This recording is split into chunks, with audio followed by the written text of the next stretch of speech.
Goes through a breakup and becomes suicidally depressed. Wow. A woman leaves him after having written the book. But the more I get to the point where I'm lucky enough to see behind the curtain of people I've idolized, the more I go, my guess would be anyone that you idolize has bad days, days that they're off, even on the thing they teach.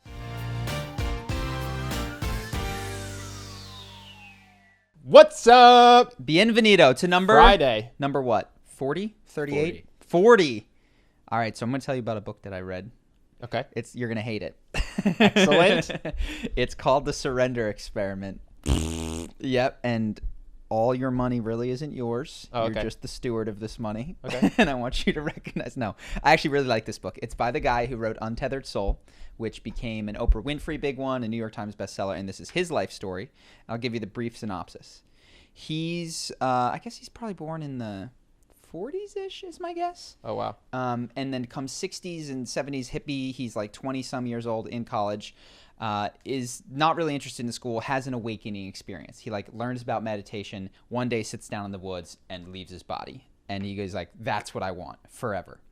So he starts doing the thing that you hate, whereas he says that coincidences are guidance from life. So for instance, if he has a certain amount of money in his bank and he finds a plot of land that costs about that much money, that's life's guidance that he should buy that plot of land. Okay. So he's got 15 grand. The guy says he wants 18. He says, well, I've got 15. And if you'll come down to 15, then it's a done deal. And the guy says, okay.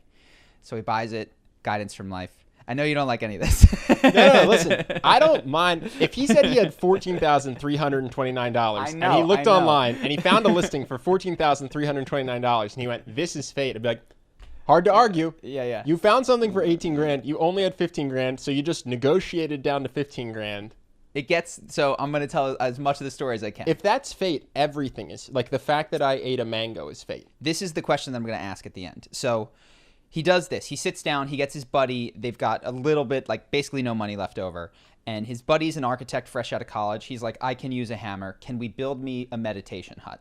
And so they spend a summer building a meditation hut. And that's going to be his life. He's going to sit in this hut on his 5 acres in the middle of nowhere, Georgia, and meditate. Cool. He happens at the same time to be failing out of his economics thing. He's not going to class. And the professor's like, you're going to fail. He says, well, actually, I've gotten A's on the test. Why don't you just grade my final paper? Because whatever.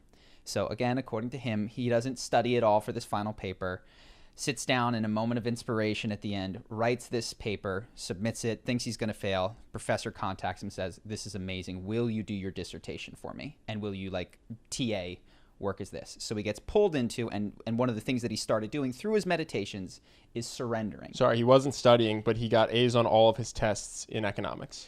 Oh, no, he was studying some, but he wasn't going to class. He was like Why reading did he think what was he was interesting gonna to fail? him. Because he hadn't shown up to class, and that was a huge portion of it. That's my story. Well, that's the participation grade. I didn't attend any of my classes at Wharton, Sure. and I got all A's. It wasn't fate. Well, Wharton, did they grade participation? Well, I went to the ones that graded participation. Exactly. He did not. And so that was why he thought he was going to fail. And the professor was like, this paper was so good. Come TA for me. Come do your dissertation for me. One of the things that he was practicing at this time, he thought he was done with economics, is surrender. And so basically when people ask 3 times, kind of like Austin Powers. Oh, nice. He says yes. He's like yes theory, but kind of like plays hard to get. Yes. And it's not, and that's the kind of thing, he doesn't totally say this because he's like, I surrender to life, but then you hear multiple times where he fights things and he pushes against them. But so the impression that I get is when he says he surrenders, he means if things kind of are persistent, he goes, okay, this is a sign. So when he sees a photo of some Indian mystic 3 times, he has to call him up and invite him out, for instance. Becomes a TA. He says, okay, but here's the deal. I want to just teach things that I like. So I'm going to, teach not economics. I'm going to teach consciousness. And the guy's like, okay, we have this new community college that you can go work at. Maybe go teach that there. Quickly becomes the most popular class. Students start showing up at his house on his plot of land. He doesn't like it. All he wants to do is like go do what he surrendered to do, which is teach, and then go home and meditate all day. But this is part of the surrender.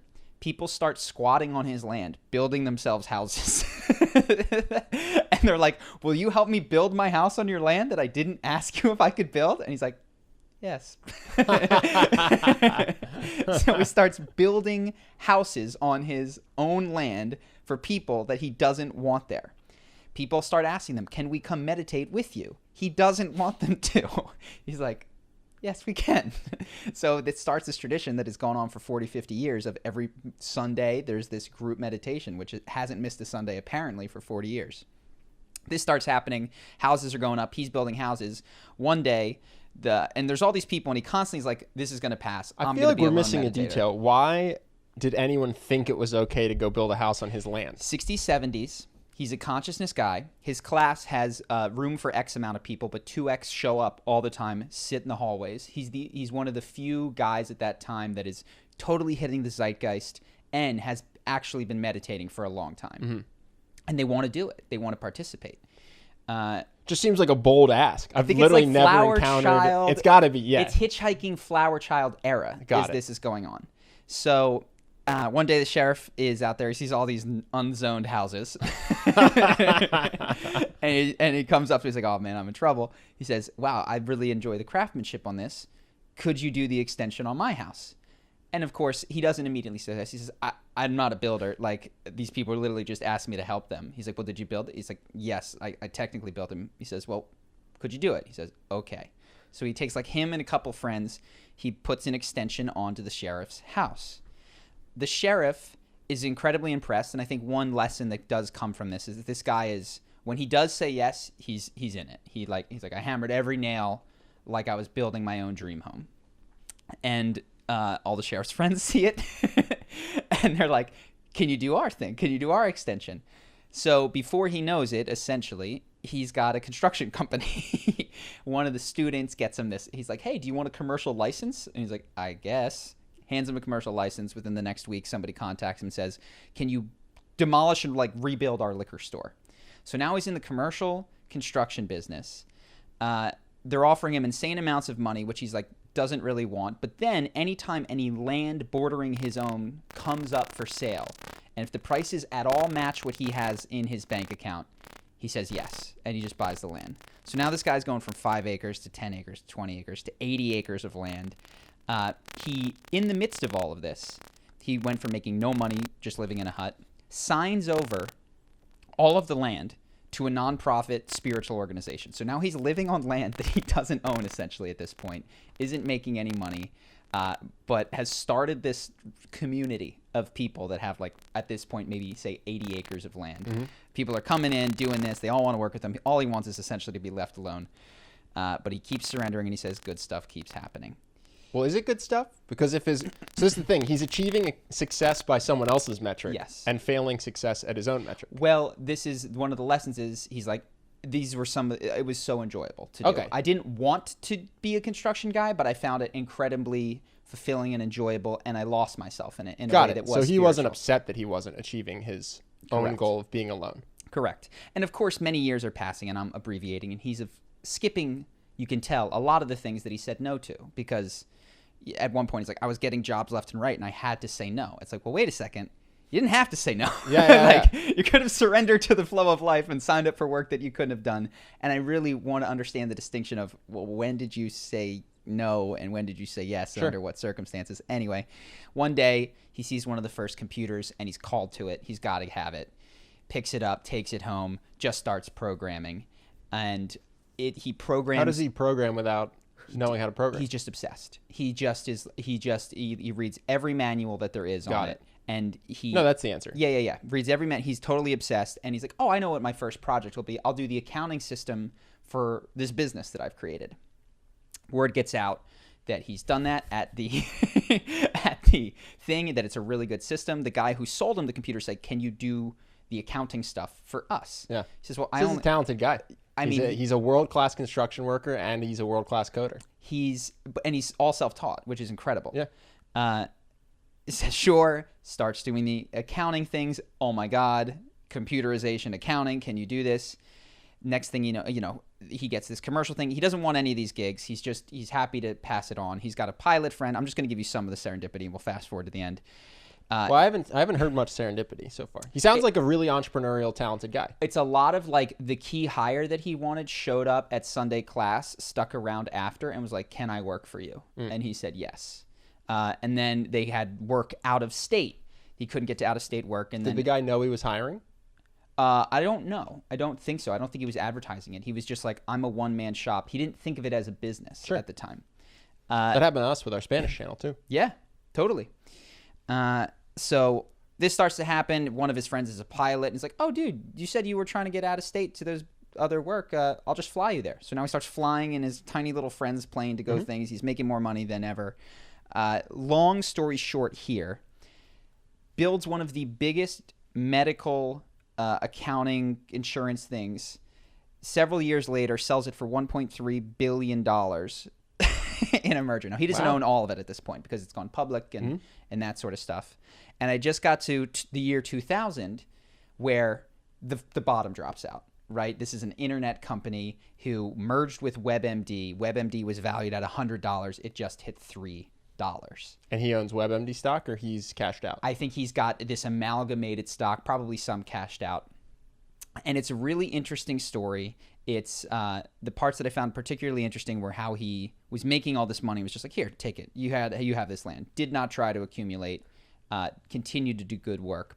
But the point, which I know that you're confused about and that I'm confused about, is like, you say that you're surrendering. But when you describe the stock going from $100 to $3, you describe the toil and the hard work that you had to do, as opposed to being like, this is a sign from God that this isn't supposed to be. This should be worthless. That this is that, like, God is trying to tell me. I mean, what other clearer thing? 100 to 3. It's only my job to take it from 3 to 0 and move on to the next project. Yeah.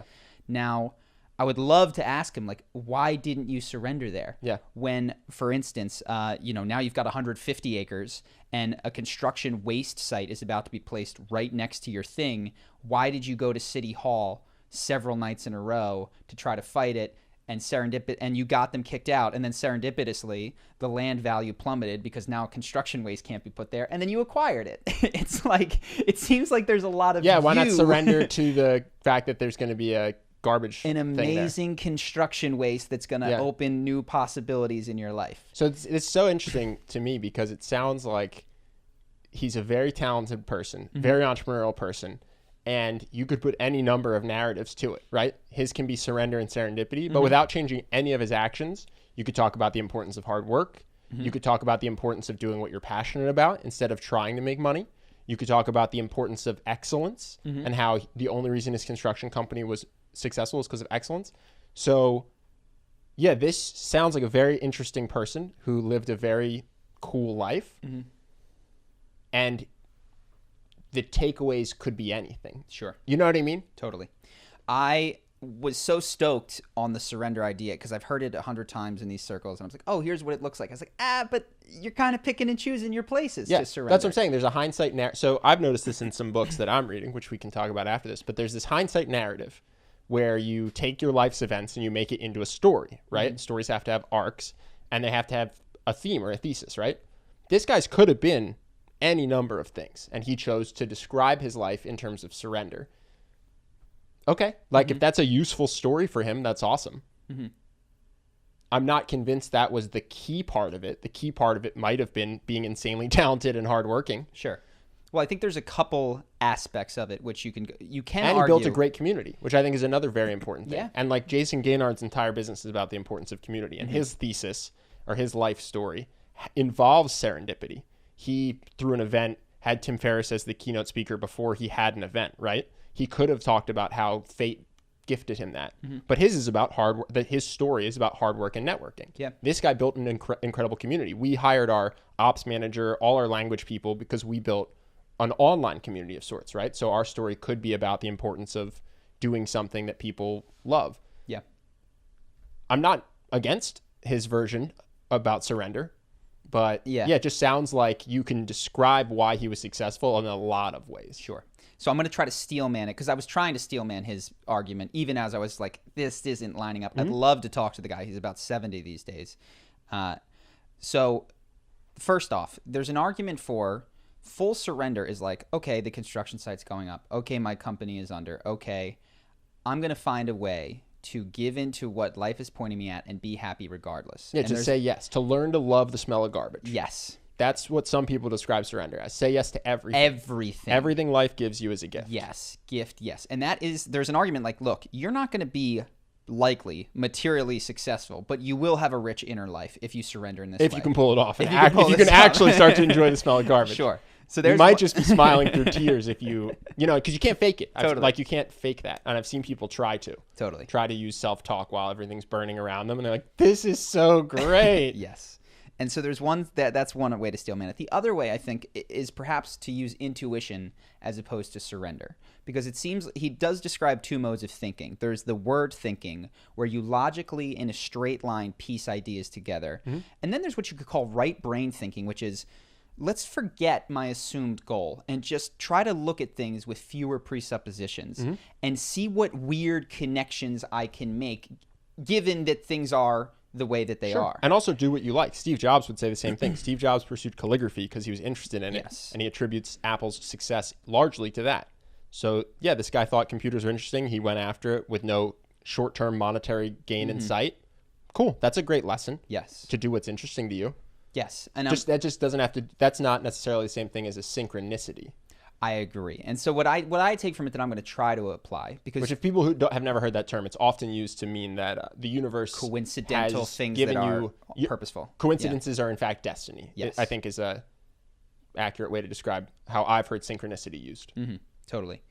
But yeah, so what I take from it is that there is a second mode of thinking. I'm very word thinky, that there's an intuitive gut feeling about hires, about lines of business, about who to date, etc. Well, in my non-woo-woo world, I'm still pro-intuition because I think intuition can often be your subconscious. Yes. So they say, I read a really good book about hiring called Who, and they say you don't hire based on your intuition, but you reject based on your intuition. So if you get a feeling, I really like this guy.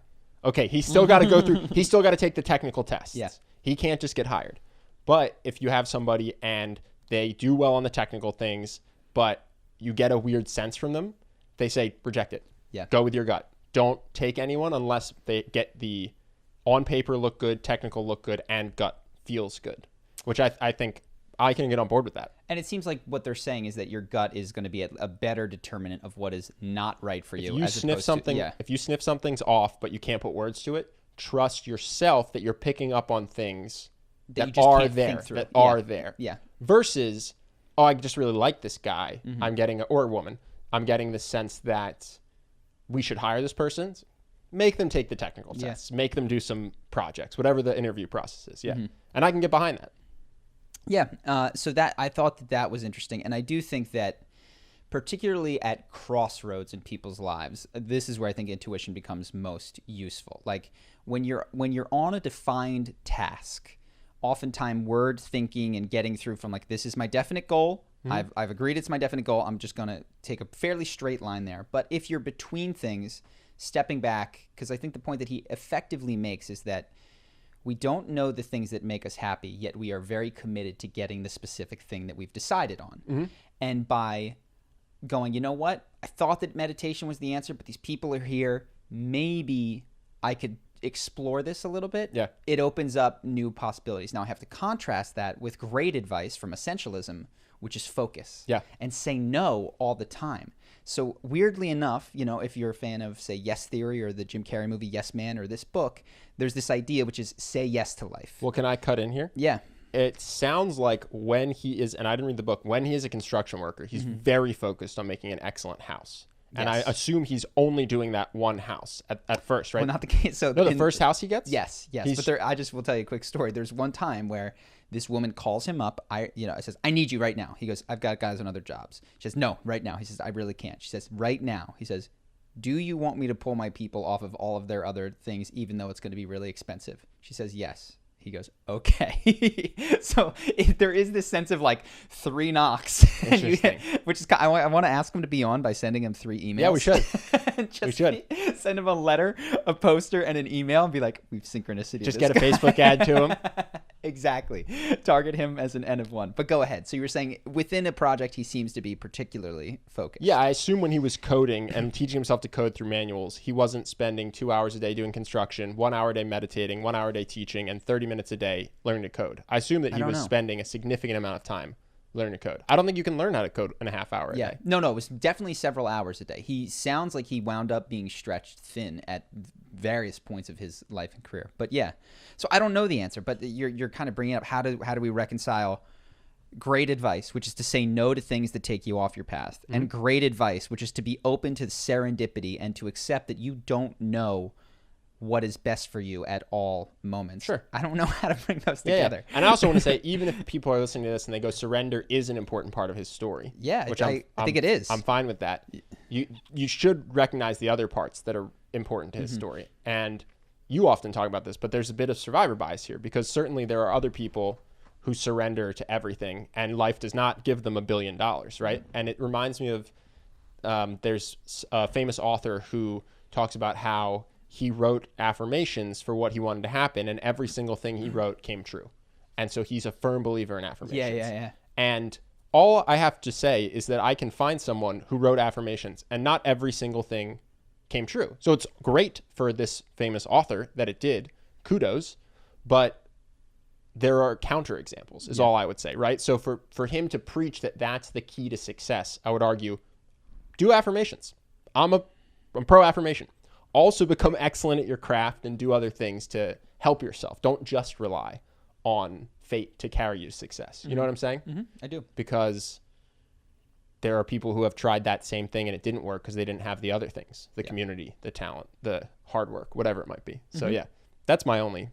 Yeah, no, it's for me a really interesting idea, one I want to figure out how to incorporate, but I recognize that even within the book, it's self-contradictory. Are you going to try it? Are you going to take a month similar to dopamine diet and try it? Well, dude, here's what happened. So I'm reading this book, and I told you this. I get this email from a guy who's like, do you want to come work for me as my marketer? Yeah. And no knock, but I have a business, and I don't think he does.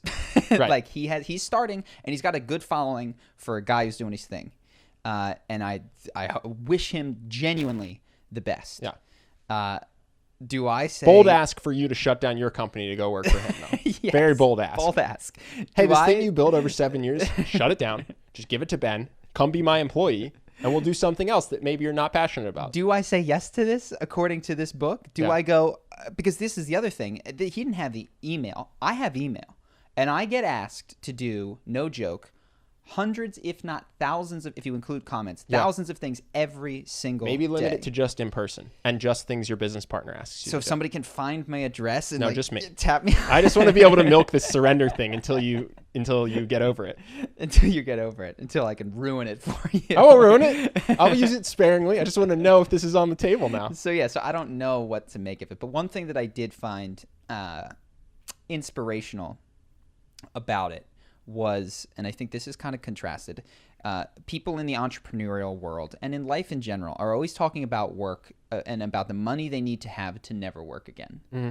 That's like the big thing. Once I get this, I can never work again. Mm-hmm. And in reading his story, I was much more moved to like, I will pursue things that fire me up to do them and not worry about having enough money such that I can retire and never need to earn a red cent again. And so that motivated me, and his story of giving all of his income to this community and just being like, help people meditate while I build houses, and still coming out the other side, having done excellent work with enough, more than enough in his case, I found inspiring. And it's encouraged me to think of what we make as, rather than hoarding all of that potential, be like, how can I best steward this? And how can I deploy this to do the maximum good? Didn't you already give away like half of your I didn't give away half, savings? First off, so we just pay taxes. California taxes, everybody.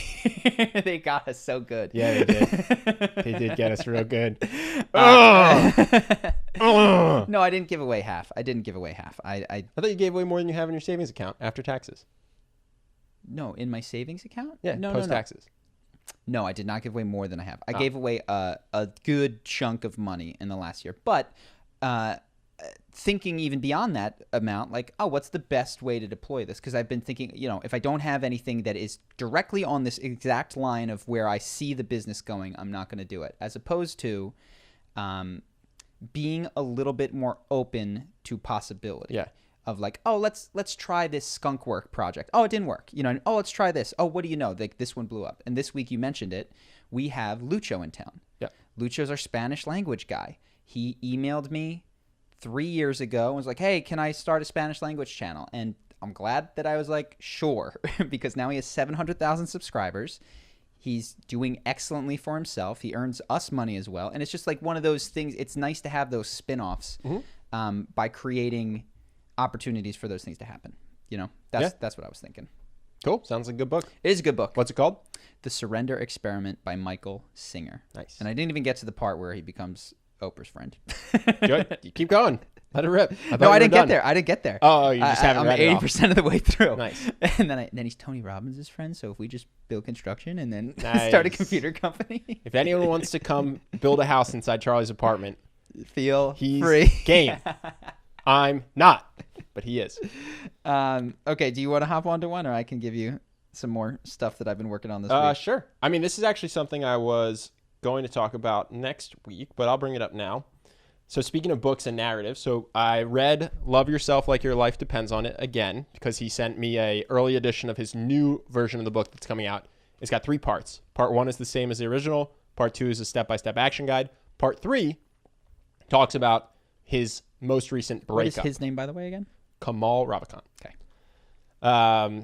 And it's fascinating because this person, one, wrote a very, very useful book that I like a lot. Okay, so everything I'm going to say still falls in that realm. Mm-hmm. Great book.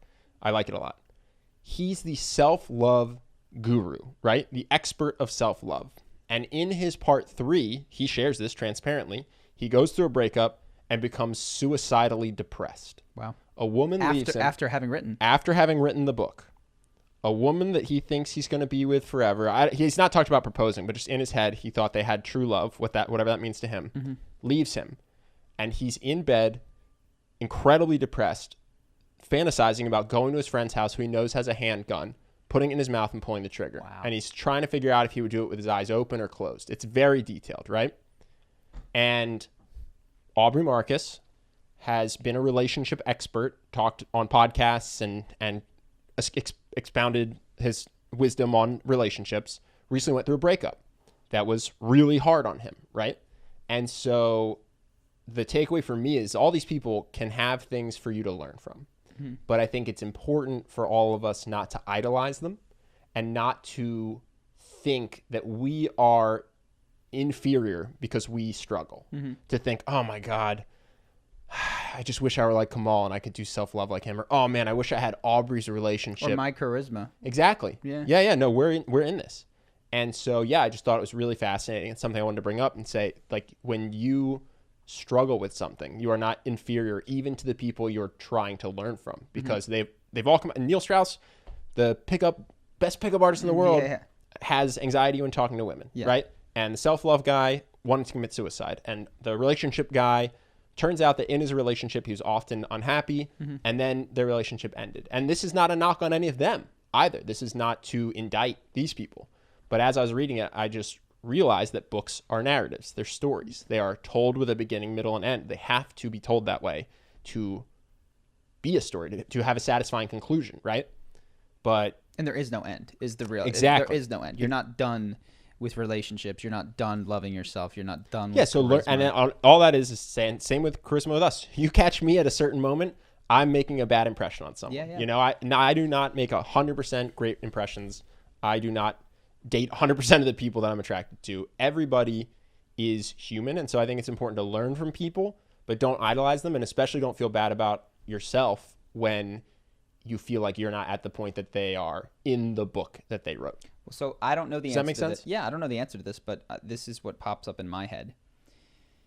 Is that a function of humanity, which is, hey, look, no one gets self-love, and I don't want to pick on Kamal in this case, or is it a function of, look, the guy who wrote the book on self-love is not ever going to be the best situated to explain it to you. The guy who sits on a mountain somewhere doesn't, you know what I mean? Who isn't writing a book, who isn't doing this. There is a better teacher out there, but because of... No, I actually think my takeaway from this is that the Dalai Lama has days where he's sad. Of course. Is that the Buddha has days where he gets distracted. I don't know them. Maybe I'm wrong. But the more I get to the point where I'm lucky enough to see behind the curtain of people I've idolized, the more I go, my guess would be anyone that you idolize has bad days, days that they're off, even on the thing they teach. You know, even the Buddha, who's probably the greatest person to learn from when it comes to wisdom and Zen, right? Sure. Has days where he's cranky.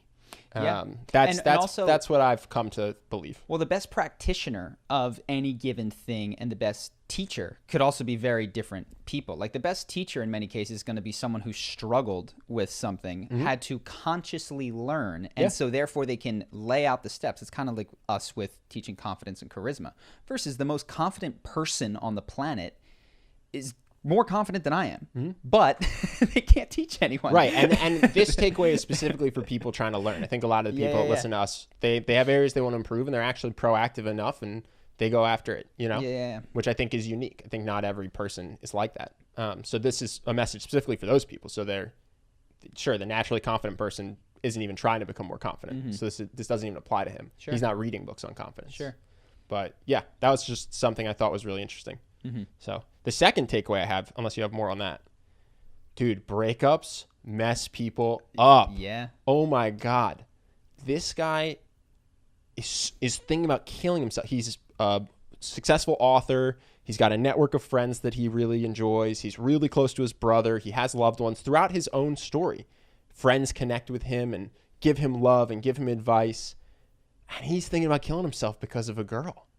And I see it a lot, man. I had a friend of ours who's this baller 22-year-old. He makes movies and he's very good at networking. He's very personable. He went through a breakup and he called me up because he was so sad. He's like, do you have any advice?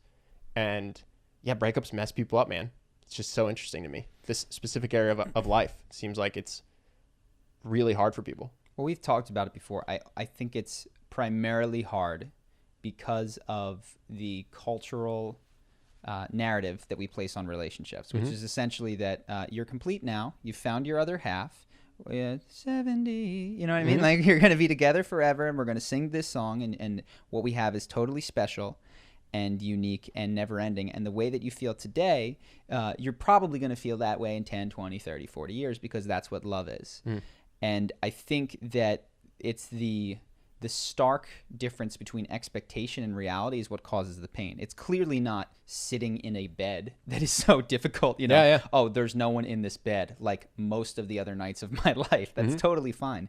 What's hard is, oh, I thought I was complete now and loved forever, and I'm not. And I think this is why I don't know if you can call me passionate about it, but at dispelling the myth that you are completed upon entering into a loving relationship. Like I really in my own life tried to mitigate against that expectation and recognize that in my opinion, and some people are not going to like this, the best that I am aiming for personally is a deep friendship with anyone in life, boys, girls, whatever, you know, like sleeping with them or otherwise. Yes. And when I often catch myself expecting beyond that, I try to go, hold on, this is a fantasy concocted by Disney movies and Ed Sheeran and Bruno Mars, and it is going to destroy you if you buy into it. Even my little happiness boosting shows have it. Parks and Rec, you know, I told you I watch an episode a day to try to make me goofier. I just realized the other day, I think I sent you a voice note on this, but one of the character arcs is this guy comes to town. He's a smart, successful guy. He's the head of their little government agency. And throughout the story, he risks his career to date a woman. Then the woman gets in trouble. And to save her, he resigns from his job that he loves. And then he gets offered paid positions, but ultimately says no and takes an unpaid position managing her campaign to help her with her running for office. And they've been dating for less than a year. And the show's, I'm sure, going to make it all great and worth it, and it's awesome. But if you watch that and you go, oh, this is what love is, which is what I was doing as a kid, right? And then you live it, and then at year 2 you break up, you're going to look back and go, oh, my God, I gave up my job and my income for this. And it wasn't a good idea. But, yeah, on the show, it's just such an obvious no. And when you're watching it, you're like, oh, that's so sweet. Yeah, it's fascinating. And it's in there because the show isn't about that. The show is about the jokes and the this and the that, and it's almost more insidious when it's a subplot to the thing because it's most taken for granted when it's not the only storyline. Yeah, in and you're some rooting cases. for them. Yeah, When yeah, he yeah. quits his job out of love, you're stoked. You're like, Yeah. yeah, that's what you should do. And it gets in there. It gets in your head. And all of a sudden, that's what love is. Love is throwing away your lifelong career for someone you've known for 8 months. Yep, for 8 months with an expectation that, of course, this is going to work out Yeah. in the end. And in some way, of course, it will. If you surrender. If you surrender. If you surrender. But I do think that there's a degree of, I mean, even the surrender thing kind of, it's about being present, and what you're describing and, you know, wanting to commit suicide is the exact opposite of being present. You know, it's completely living in a ruptured fantasy at that point. So like, weirdly enough, the surrender thing helps a lot in those situations. That's how he gets through those situations. Yeah. Actually, he does some stuff that's not even in his book, but I've heard other people recommend it, and his friends recommended it, like putting his hand to his heart and saying, like, this is me, this is now, I am here, this is my body. Just getting present by saying things that are real. Grounding, I've never done that. I've never done that practice, so I can't say if it works or not. But that's one of the things that he does to not pull the trigger and actually commit suicide. Is he tries to return to his breath. He goes, okay, 10 breaths. Nothing else in the world matters but 10 breaths. Inhale, exhale. Because everything that's depressing him is he's either thinking about the past or projecting into the future. But his present is actually just being a financially well-off man surrounded by friends. Not even his present is breath. That's like sure. But I'm just saying his circumstances aren't. It's not like even his present circumstances. His present. Yeah, he's not in a war-torn zone with his leg blown off, crawling to safety. He's sitting in a nice apartment in California, comfortable. Yeah. So, what was I going to say about that? This reminded me of a moment earlier in the book where he says, "Oh, it's really easy to do self-love when you're sad, and really hard to do when you're feeling good. And the problem is, when you feel terrible, you're like, oh yeah, let's go back to presence." But when you feel good, it's so tempting to indulge in these fantasies and these thrills and plans and all this other stuff. But weirdly enough, that just builds the habit that guarantees that you suffer in the future. No, he acknowledges this too. Yeah. The weird part about his book is that it's very easy to implement. 5 to 10 minutes a day of meditation, specific meditation stuff. And I found it really helpful. It helped me get through a breakup, actually. But when you feel good, there's not a lot of incentive to do his practices. You know what I mean? There's more incentive to fantasize because you're like, oh, I feel good, and now I'm like mentally stimulated, and it's thrilling and exciting. Most of the people I know that became entrepreneurs hated their job.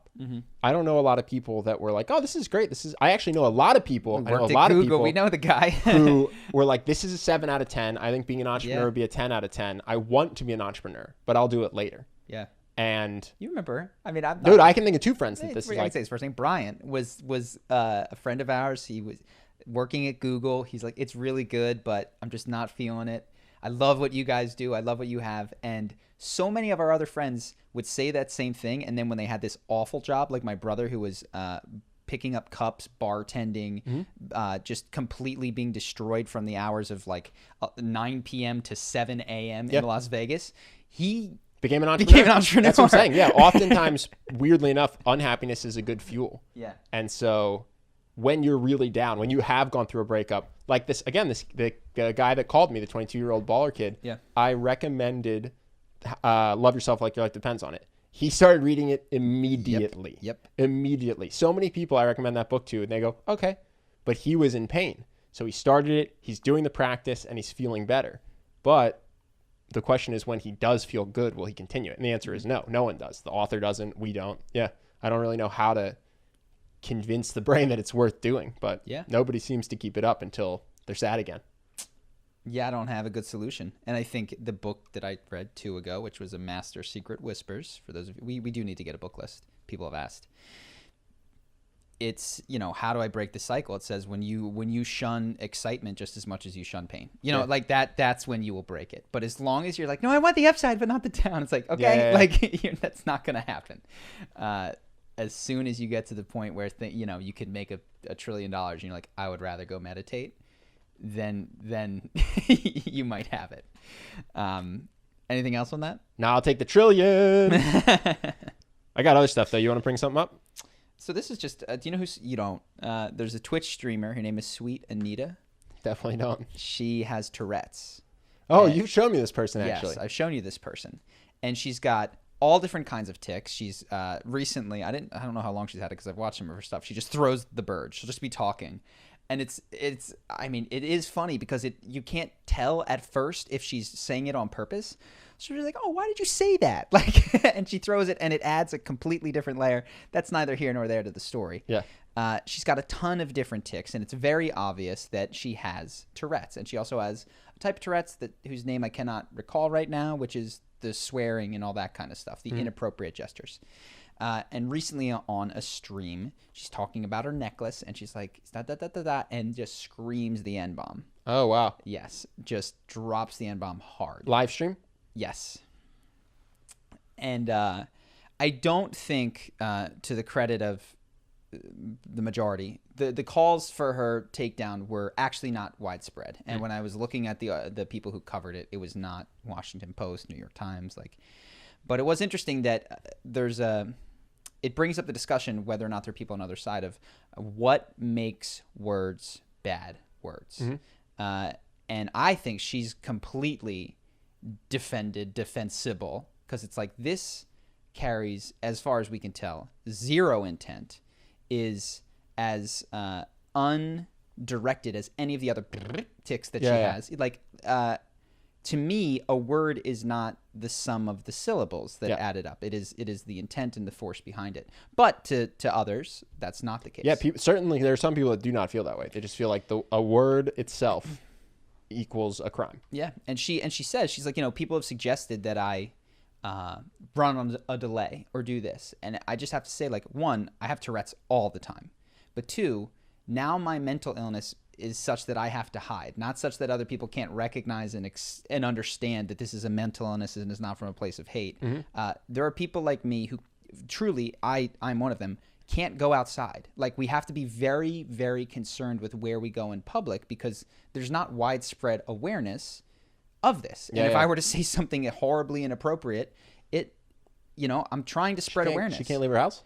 I think she might, I don't know how similar it is. I think she does leave her house, but it's a concern of we got to send her a shirt that says I have Tourette's. Yeah. I think that would solve the problem.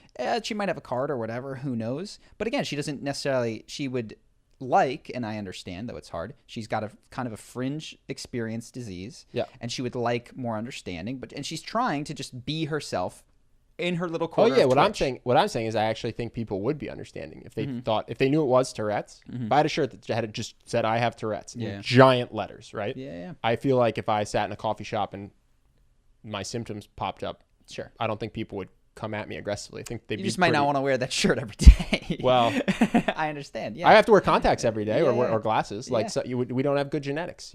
My eyes are crap. Every single day I wear something that lets me see.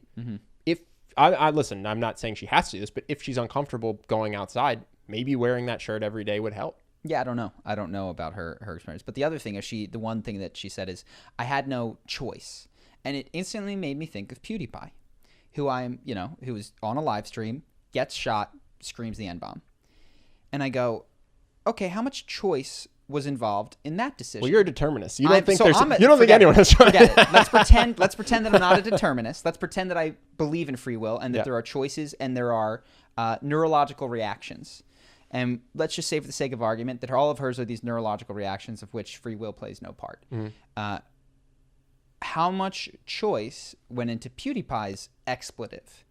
And I would argue, okay, maybe more than the person with Tourette's, but certainly less than the person who is shouting it at someone of color in a hurtful way, threatening to hurt them. And even compared to the person who sits at home, thinks about it, and then goes outside and says, you know what? And then unloads on it, right? Yeah. And I don't necessarily have an answer, but it's just, there's a spectrum, and you're saying where do we draw a line on choice, on choice, especially when it's something like. Well, I definitely think we put Tourette's in the okay column. I'm willing to die on that mountain. Yeah. And what was my read on it was just that, I think that there's more interesting philosophical questions underpinning the use of language than we get to. That is so much more interesting than, is this person a racist? The nature of choice in these sorts of experiences, the intent behind what is said, which of course can never truly be understood or gleaned. And then we have what we often talk about, which is, what the in-person means to say and what is heard, and the balance of like where communication truly lies somewhere in between those. Did you hear about the hilarious NBA coach thing? No. Dude, this is so ridiculous. I don't know what's true or not, but this coach was talking to a team. His team's been playing really badly, and he says, "You guys are playing with energy. You're playing hard. You're finally not playing like a bunch of thugs." And that's a word that people are really triggered by because they think it's dog whistling for the N-word. And it's a white coach with an all-black NBA team. Yeah. And he says what he meant to say is slugs. Because he's saying you're playing with energy, you play with speed, you played hard for the last 4 games, you haven't been diving on the floor. Yeah. You're not playing like slugs anymore, but he said thugs. Oh my God. And ESPN ran the story, you know what I mean? And so he went to every player, the team seems like, he went to every single player and he's like, that's not what I meant to say slugs. And he has an impeccable record of high character. So people are like willing to buy it this time. Sure. So the team seems cool with it. But it's an interesting thing to your point of like, yeah, he got in hot water because he said that, and his intent was to say a different word. There allegedly. was another Twitch guy who said he said asshole or something, but it sounded like the N-bomb, and he was banned. And then they carefully reviewed the waveform and his word, and so no, he did in fact, but it sounded like yeah. JJ Redick got in trouble for this actually. He stuttered when he was talking about the Chinese fans, and he was trying to say Chinese, and then he was trying to say a different word, and he accidentally said what sounded like a slur. He got in a fuck ton of trouble for it. It's just, he was like, it's not what I was trying to say. I was on camera. I stuttered. He had his own hot water. And the question becomes, okay, let's pretend that this particular coach meant to say thugs. And what he meant to say in his mind had no racial connotation. Where he grew up, there was, a gang that played basketball, and that gang played very lazy. You know what I mean? All of this becomes, okay, he meant to say slugs, but it's like, what if he meant to say thugs, but he didn't mean it the way that you think he meant it? Grayer. Yeah, of course. Definitely grayer. Of course, grayer. And I guess, and maybe I'm reacting to the news, which cherry picks the 3 most angry people on Twitter, and then tells me that there's a thing. But it seems that there is. Well, if you're an NBA, so just to be clear, that thug has been a word used to describe NBA players for a long time. If you're an NBA coach and you don't understand the negative connotation around that word, that's, in my opinion, like you're claiming willful ignorance when it'd be impossible for you not to know the context of that, which is like, what if you know it? But it's not impossible. Clear. I mean, you would, come on. Someone out there of 32 NBA teams could not know that. It'd be tough as an NBA coach. If you're just not you haven't heard it. You didn't say it in your locker room. It didn't happen. Nobody in your staff said it. It's been a hot word for a decade plus since Iverson. Sure. I actually think if someone else were using the word that was just a random, like a 15-year-old in Minnesota said it, sure, we can say that that's not necessarily a racial thing. Let's pretend that with 95% certainty, NBA coaches know it. That still leaves 5% of guys who go, look, I didn't know. And I don't know what to tell you. I am the weird guy who didn't pay attention to the Iverson media thing and didn't understand it.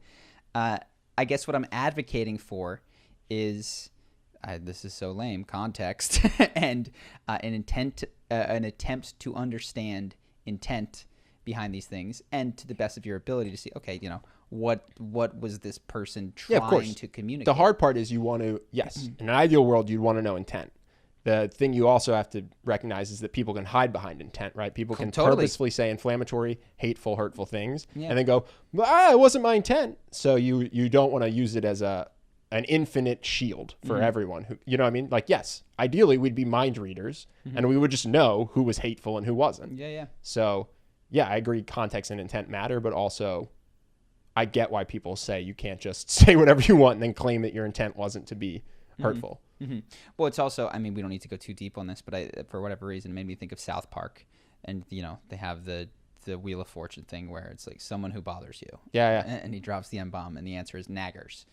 Because they nag you. And I don't even know where I'm going with it, but what was the intent of South Park? How do we know this? South Park doesn't live their life in a hate-free world. South Park's done something different. South Park says, hate me all you want. You know what I mean? South Park doesn't say it's unfair. I'm just saying, how come you know that South Park doesn't hate black people? Oh, what I'm saying is that South Park isn't saying you're not allowed to criticize me. Or like I think a lot of people are saying is don't pick on me. Don't run news media on me. Don't get off my listen back. to my Get off my intent. back. Listen to my intent, and then don't pick on me. Right. Got it. And what South Park says, yeah, people are going to run hate on us. Yeah. And that's what we've accepted. It's kind of like when we talked about last week about being a celebrity means lots of fame, lots of money, and lots of scrutiny. And you just accept that, or you don't become a celebrity. South Park has accepted that their brand of edgy humor is going to mean a certain level of popularity and also just a certain level of hate all the time. Interesting. Yeah. Cool. Any other things that you'd written down? Yeah, I got a ton of stuff. I actually have so much that at some point when this gets too long, I'll just save it for next week because I have one other thing. They're not super like time sensitive, but this one is going to tie into something time sensitive. But I thought it was cool. My buddy James Clear told me a quote that I really liked, and I just want to see what your reaction was. So Bill Belichick is one of the best, if not the best, NFL coaches of all time. 6 Super Bowls. This interviewer asks him, what do you have left to accomplish? Why do you still coach? What are you trying to accomplish? And Bill Belichick says, I'd like to go out and have a good practice today. Yeah. That would be the top of my list right now, which I think is fascinating. Yeah. Because everybody I know, not everybody I know, but so many people I know talk about having $1 billion business or talk about being famous or talk about whatever it is, playing Madison Square Garden. And this guy who's achieved insane excellence is so focused on the process. You know what I mean? And I just thought that was really interesting. I don't know what to make of that because I did hear an interview with Tom Brady years ago. They asked him, like, what's the next goal? Which ring? And they said the next ring. And it's just like, oh, Tom Brady wants rings, and Tom Brady's the best quarterback of all time. Bill Belichick wants practices. Well, what was the question they asked him? It was which ring are you most proud of? And he said the next ring. Okay, so that's a little bit different. That he might be focused on practice as well. But what he's saying is that he's just not satisfied with the past. More. He's focused on the future. Yeah. And then you go, okay, how happy are you, Bill Belichick? I don't think I've ever seen you smile. Yeah. Oh, yeah, sorry. So this is about how to achieve excellence. This is not about how to be happy. You could also steal plays from the Philadelphia Eagles. That would be really good. You know what I mean? So just to be clear, I don't think Bill Belichick is someone you study if you want to be happy. I think he's someone you study if you want to achieve excellence. To win Super Bowls, yeah. Yeah. Well, so John Wooden? Yeah. So he's arguably maybe the best college basketball coach of all time. And he had a similar thing. I don't know if you know this. Yeah, I know Wooden's pyramid. Yeah. So do you know this? The first day of every practice, every year, what he would do? No, I don't. So he was incredibly well-decorated college program, right? Which meant that every year he took the best high school players in the world and recruited them to his team. And he would start the season every year by taking these star athletes. And do layups and shit. No, he would teach them how to tie their shoes. He would teach them how to put on socks and tie their shoes to prevent blisters so that they wouldn't have to sit out games or practices or whatever. Like the most minute and boring thing. And it was just maybe the best coach ever. So there's this weird focusing on the process that seems to lead to consistency and excellence. I don't know a ton about John Wooden, and I think comparison between him and Belichick might be interesting because I really am just going off of Belichick's resting gruff face. Yeah. You know what I mean? Like, he's always cranky. Yeah, and whereas Wooden, the few times I've seen him, seemed to be in better spirits. But it did seem Belichick... And people love Wooden. His players loved him. He seemed... The apocryphal stories of him that I had heard was he took such a personal interest in his players and cared about their lives and their lives outside of basketball. And saw it as his job to make them the best humans they could be first and the best basketballs they could play they could be second. And I don't know where Belichick falls on that, but that seems to be a good thing to do. No, I guess it's like contrasting very hard with the Joker video that's coming out on Monday. Where the Joker is just so focused on his glory moments. Spoilers. We did a video on the Joker. It's coming out. It's coming out on Monday. Yeah. Spoilers if you haven't seen the Joker. But he's so focused on going up to his idol and being on his talk show and being hero worshipped there and not focused on the minutia. You know what I mean? Yeah. And John Wooden and Bill Belichick and these guys are just so focused on the next practice. Yeah. There's one scene that I didn't use from the Joker, and I kind of regretted it after. I might have made the point. We're talking about fantasy versus visualization, and I use, the one with Murray where he stands up. I talk about how he makes out with the girl, but there's the one scene where he's like dancing in his room with his hands above his head. Yeah. And he's like, "You're a really good dancer. Thanks." Yeah. It's just like, this is exactly what I'm talking about. Like you with your hands awkwardly held above your head. Just imagine, like, yes, people love this. Yeah. Complete disconnect. What was your reaction to the movie? I know you watched it after. Yeah, I had a lot. So I had a lot of reactions to the Joker. I watched it because you had said it was good, and I wanted to be able to talk about it. Number one takeaway: gratitude for my mental health. Yeah, that was the absolute number one thing. Was no matter what's going on in my life, I have so much to be grateful for because I'm not heavily medicated and miserable. The guy says he's never had a happy thought in his life, and so yeah, as I was watching it, just felt so bad for the guy, and I felt very grateful for my brain. So that was my number one takeaway. Yeah, I talked about that in the video where he says, I've never had a happy moment. I was like, that's not true. Like, and I get that that's a function of the experience that you're having and the mental illness that you have. But like, I think we see happy moments when he's dressed as a clown on rare, when he's dancing in the children's hospital prior to dropping the gun. I don't know. So I think there is this sense of putting a smile on. Sure. Forcing a smile on. Have you seen that meme where the guy's wearing a smiling mask but crying behind it? So I think there is a sense that it could all be fake because I was reading about the movie by the director, and the guy said the only genuine laugh you hear is in the very end when he's in the psych ward. Yeah.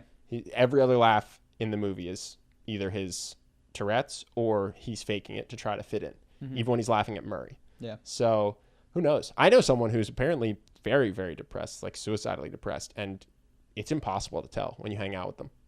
So they just try really hard to hide it. Sure. Did you have any other? I mean, I kind of wrote my thoughts in the video. Yeah, I did. What was the other thing? Oh, well, this is a weird one. So they talk about the worst part of mental illness is people expect you to behave as if you don't have it. And for whatever reason, it made me think about the fringe people who do harm because of their mental illnesses. Dude, I've been watching serial killers all morning. Yeah. No, and I don't really have a takeaway, but there are these people. I watched the Zac Efron movie. Who's that one about? Ted Bundy. And I don't know, but you do get the sense that it's a compulsion, that he cannot help it because he has been arrested for potential murders, escapes, and goes out and does a murder. When what he should do is just go to Mexico and hide, right? Or something. And so it does appear like it's compulsive for some people. Totally. No. I mean, Dahmer and Bundy say as much. And Sure, I'm just saying, listen, I'm not in their brains. I'm not trying to excuse their behavior at all. No. But there's a sense of what does society do when you have these people who are born with brain chemistry that makes it so that they have to hurt other people. And they asked Dahmer point blank in jail, would you be doing it again if you're out there? He's like, yeah, probably. Like, once it happened, he said the first time kind of happened by accident. I was fantasizing, but once the cat was out of the bag, it was not going to stop. Yeah. And I was going to, and he was running up against getting caught. They were both doing things that were flagrantly like, if you're trying to get away with this isn't how you go about it. Dude, that's what I'm saying. Ted Bundy, I don't know if people know this, but Ted Bundy murdered some people, was not getting caught. Someone called in, they got a picture of him, basically sketched out. He was arrested as a suspect, but not necessarily going to jail. Yeah. He escapes, and the first thing he does is go to a different state and murder 3 people. Yeah.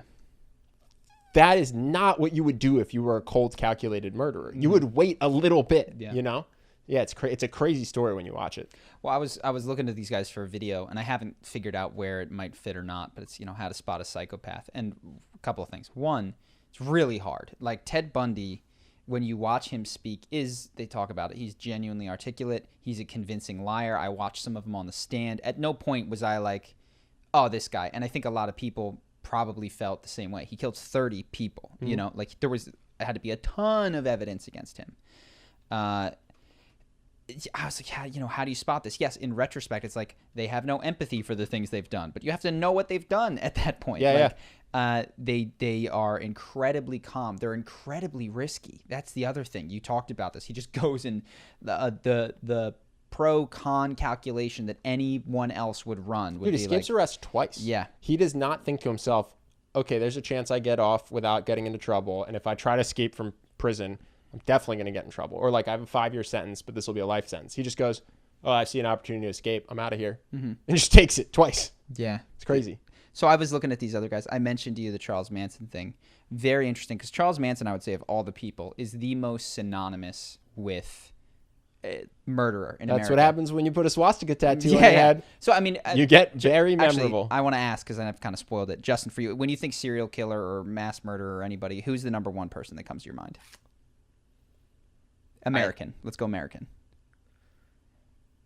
Maybe either the Zodiac Killer or Ted Okay. Bundy. The because Zodiac. I Okay. saw the 2 movies. There you go. Nice. The Zodiac Killer. Yeah. So You know maybe what's it's. weird? I think of the Unabomber. I was thinking Unabomber. When you tell me like murderer with a mental illness, for some reason I think of the Unabomber. Sure. Did that happen when we were kids? I don't remember, man. I don't know anything about it. He Yeah. had a I'm just thinking manifesto. maybe that's why it sticks out. Ted Kaczynski, that was, right? So anyway, I guess maybe it's not Charles Manson, but he's one of the guys. The new movie Once Upon a Time in Hollywood comes out. He's notorious and infamous for his thing, but I realize a lot of people don't know any of these people's stories, really. Yeah. Like, was it Ted Bundy or Jeffrey Dahmer that killed men? You know, if you've seen the movie, you know, but like if you haven't, Yeah. these are notorious names without an understanding of the crime. And Charles Manson's is fascinating in the sense that I started out, and I might have a good video in there. I think I have one on cults. And I don't know if people care at all about cults, but Yeah. I've got good stuff on cult behavior. Oh, I think people would if the video was just how to form a cult. Yeah. Okay. How to I think form that a would cult. do well. So there's a couple angles that I wanted to mention. The first is that, man, the Charles Manson thing. I obviously wasn't at the funeral, or sorry, the trial, but watching him interact, you definitely, the guy is mentally ill. Yep. Clearly, he was raised in prison. His mother was a prostitute. He's been incarcerated his whole life. His ability to speak and even self-advocate is hyper limited. Like he just goes off and then he looks at you and he gets crazy, and he's got a swastika on his head, which was originally an X, but when you do listen to him talk, and I haven't seen the evidence against him, it is interesting because what everyone agrees upon is that he did not kill anyone. Yeah. I was shocked when I found that out. Everyone agrees upon this fact. It is that people who were in the Charles Manson family, which was the group of mostly women and one guy, that he told them to commit these murders. Allegedly. Well, legally, that's what it was. Now, but when I watched this, I will say it's in the simple Diane Sawyer documentary that I watched for an hour, so there might be evidence I'm not aware of. They did not present evidence that I found convincing. It's the murder. The people that did the murder say that he. Yes, the did it, people that he told them to. said it months after, like defended him through the trial, and then said we were all brainwashed, which is absolutely possible. Sure, it's possible. But I haven't seen all the evidence. But one of the things that really struck me was, I forget the exact words, and I don't want to put them, but the prosecutor is talking about how he knew at the onset it was going to be really tough to get this Manson guy, but that was what he wanted to do. And I was like, wait a second. Why did you want to get him at the onset of the investigation? Yeah. Why did you? And maybe he misspoke. Maybe I'm trying to really not. I'm trying to represent the limited information that I have from a single documentary. Well, incentives are weird in law because a prosecutor's job is not to find the truth. A prosecutor's job is to find the person guilty, to present evidence that makes the person look guilty to the best of his ability. And the defense attorneys is not to tell you whether his client is innocent or guilty. It's to assume he's innocent and try as hard as you can to prove his innocence. And the thing that got me the most was during the trial, President Richard Nixon gets on air and says, Charles Manson is a killer. He did it. That depraved guy, yada, yada, yada. New York Times runs it. Nixon says Charles Manson. And Charles Manson is holding up this paper in court. And they go for a mistrial, and they don't get it. How does the President of the United States of America get to nationally condemn someone and not have a mistrial? I mean, I was blown away by this. And so then you listen to him. He's like, well, he drew a swastika on his head. This guy's messed up. Well, you really have to work to interpret what he says. But what he does say in a separate interview is, this is because these are the Nuremberg trials. And you guys don't care about the truth. You just want to lock me up. And so if you don't know, the Nuremberg trials are where all the Nazis after the war were essentially, all put in a room and said, you're bad, you're bad, you're bad, you're bad, you're bad, by the winning side of the war. They were bad, though. Sure. But I think that what was, well, actually, I don't know. Easy. I'm Jewish. I don't know a single I get to play thing the Jew card about a single Careful. person. I'll cancel you. I'll get Justin in here in your seat. It's totally possible that there were people in the Nuremberg, and I don't know any of their names. Yeah, I don't know anything about it. It's possible that there were people there that were clerks or whatever. I don't know what they did. And Sure. yeah, sure, maybe Goebbels was in there too. And it was like, okay, you're You're a a bad guy. You're a bad guy. You're a bad guy. For sure you. Maybe not you. Definitely you. But I thought, I mean, it's fascinating to see, and I'm like, all right, you know what? 40 years after, the guy's already dead. I'm not going to investigate whether this is true or not. But I did not feel totally comfortable making a singular, like, Charles Manson is bad video. So what I stepped back to was a cult video. Yeah. I think it's more interesting anyway. Well, and he definitely has cult-like aspects of what he does. But here's the problem. So you look at all these things cults, sociologists have defined it. I'll read you some of the key indicators of a cult. Okay, so, you know, there's charismatic leader that is the voice of God. You're just going to describe a church to me? I'm going to describe every organization to you, essentially. Okay. There's mind control, which is like, what's persuasion and what's mind control? What do you mean mind control? Yeah.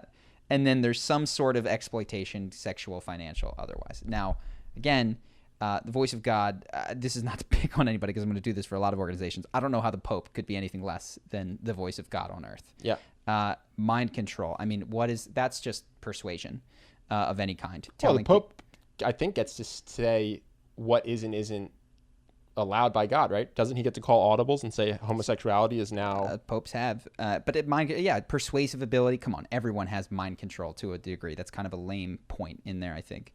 And then financial exploitation. I mean, there's been tithing and all of these things going on. So that's not just the church. Okay, let's go to the other things that they say, the 7 things that sort of mark how they get people. They're at a crossroads in their lives, oftentimes. There is a soft sell, like they kind of boil the frog. They introduce them to a new reality. There is a strong, powerful, often dear leader that they look up to. There's an enemy that they need to combat. There's tremendous amount of peer pressure. And then optional Sounds like an MLM. Dude, it sounds like the Army. You're at a crossroads in your life. You just graduated high school. There's a soft sell where you go in and you talk to a recruiter. He introduces you to a new reality where you join your brothers. There's a dear leader. There's an enemy, of course. There's a ton of peer pressure. They separate you from your friends and family. And I think when I'm looking at this cult thing, what you realize is just a value judgment. Yeah. Like every human organization that is effective has these things going on. And the ones that are especially effective, sneak peek this in the video, have a family aspect. They become your surrogate family. Your brothers, yeah. Your brothers, the father. Like, and I think what that's tapping into is the neurochemistry of what is the strongest bond that a human can possibly feel. It's with family. It's with kin. How do we get people to interact with strangers? Well, we convince them and we use terms that are kin. Yeah, sure. You don't take a bullet for an acquaintance. You take a bullet for a brother. Exactly. And this isn't, again, I need to make clear, I'm not saying Catholic Church bad in this case. I'm not saying Army bad. I'm not saying any of this. But what I am saying is that cult is just the word that we put onto organizations that we don't like. And really, all organizations, I mean, I'm looking at I thought you were going to say Apple. Apple. That was the other one I was going, dear leader, enemy, peer pressure. Like exploiting workers. Yeah. And you know, the exploitation of people is like, well, this is the other thing, and this is perhaps for a lot of people more of a leap, but any time that you're accepting a wage at a company, their gamble is that they're making more off of you than they are paying you. Yeah. You know what I mean? You're not being fairly compensated in their eyes, certainly. They think that you're more valuable to them, and if you're not, you get cut. Yeah. So I was like, how do I make this video? I think that's kind of what I have to point out, which is these are the tenets of getting humans to organize behind any cause, and then whether it's good or bad is truly, I mean, you can think of the civil rights movement in well, I these think cases. what's special about a cult, or unique at least, is that it's started by an individual with no prior from above like enforcement. So like the U.S. military has the stamp of approval of the U.S. government, right? And Apple is a company that grew slowly, building a product, etc. Whereas the Charles Manson cult, you could say, is one person just can more quickly form this organization through maybe a more extreme force of personality. Sure. I don't use force of personality to mean bad, but if I think about if I had to say the difference, it's the cults seem to come from nowhere and they form rather quickly. Well, I mean, the joke that Reza Aslan said is cult plus time equals religion. Yeah. Which is, you know, Jesus, Muhammad, pick your prophet, Joseph Smith. Like, these were just young religions at the time, and then you add some time and space, and now there's an organization and a bureaucracy behind it. It's no longer that one individual. This isn't to say that this is actually not to disagree with anything you said, but I wonder if one of the things that gets you labeled a cult is if the behavior you create is counterculture, if that makes sense. So like Apple sells phones, nothing crazy about that, right? Who is it? They went to Portland and started doing a bunch of acid. There's a documentary that you and Reed love. Bhagwan? Yeah, Bhagwan. yeah. Like why was he considered a cult? Of all of these reasons. Because it was free sex and, crazy drug use and this and that. If he had gone there and what they'd been all hyped about was sustainable farming, probably wouldn't have been called a cult. Sure. So I wonder if, not definitionally, but experientially, what makes it a cult is when what they do is so crazy compared to the culture they're in. Exactly. You're saying it is, this is outside of the norm. It's basically the word barbarian, which is to say a barbarian is anyone that isn't a Roman. You know what I mean? Like, those are the other people. That's what a cult is. It's an other organization of people.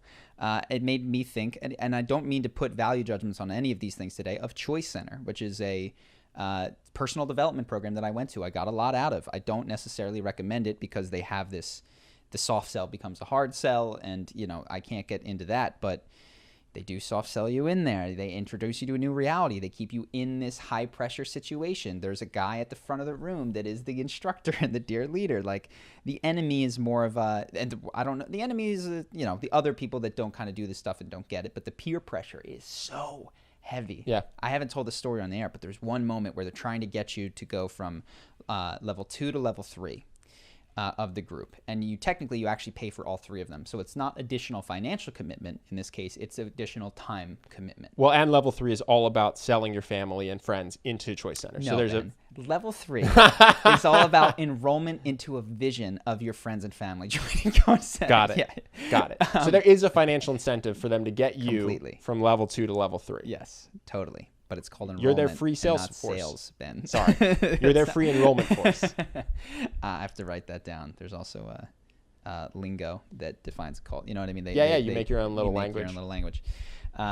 So at one point, they play this song. And again, they've created, at this point in me, valuable, profound changes that I am grateful for, that have stuck with me, even to this day, if not in the same force, in some degree.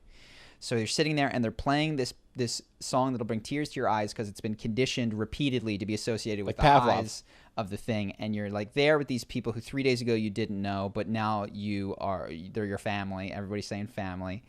And you're holding their hands and you're all sitting in your chairs and your eyes are closed. And the song, gets to a point where it says, "Rise up." And the instructor is talking to, and if you're in for level 3, rise up now, stand up now. And I feel my hand goes up. This guy stands up, and this person stands up. And the amount I have never felt, perhaps since I was 6, the amount of peer pressure that I felt in that moment as this music is playing. My eyes are closed. Your hands are being lifted. My hands are being being lifted. Your neighbors are standing. Stand up if you're going to join, and we're in a circle. Everyone, as soon as the eyes open, they will immediately see who is not sitting. And all that I know is 100% of the people I can check on are standing up. Yeah. But across the circle, there might be someone. There might be solidarity.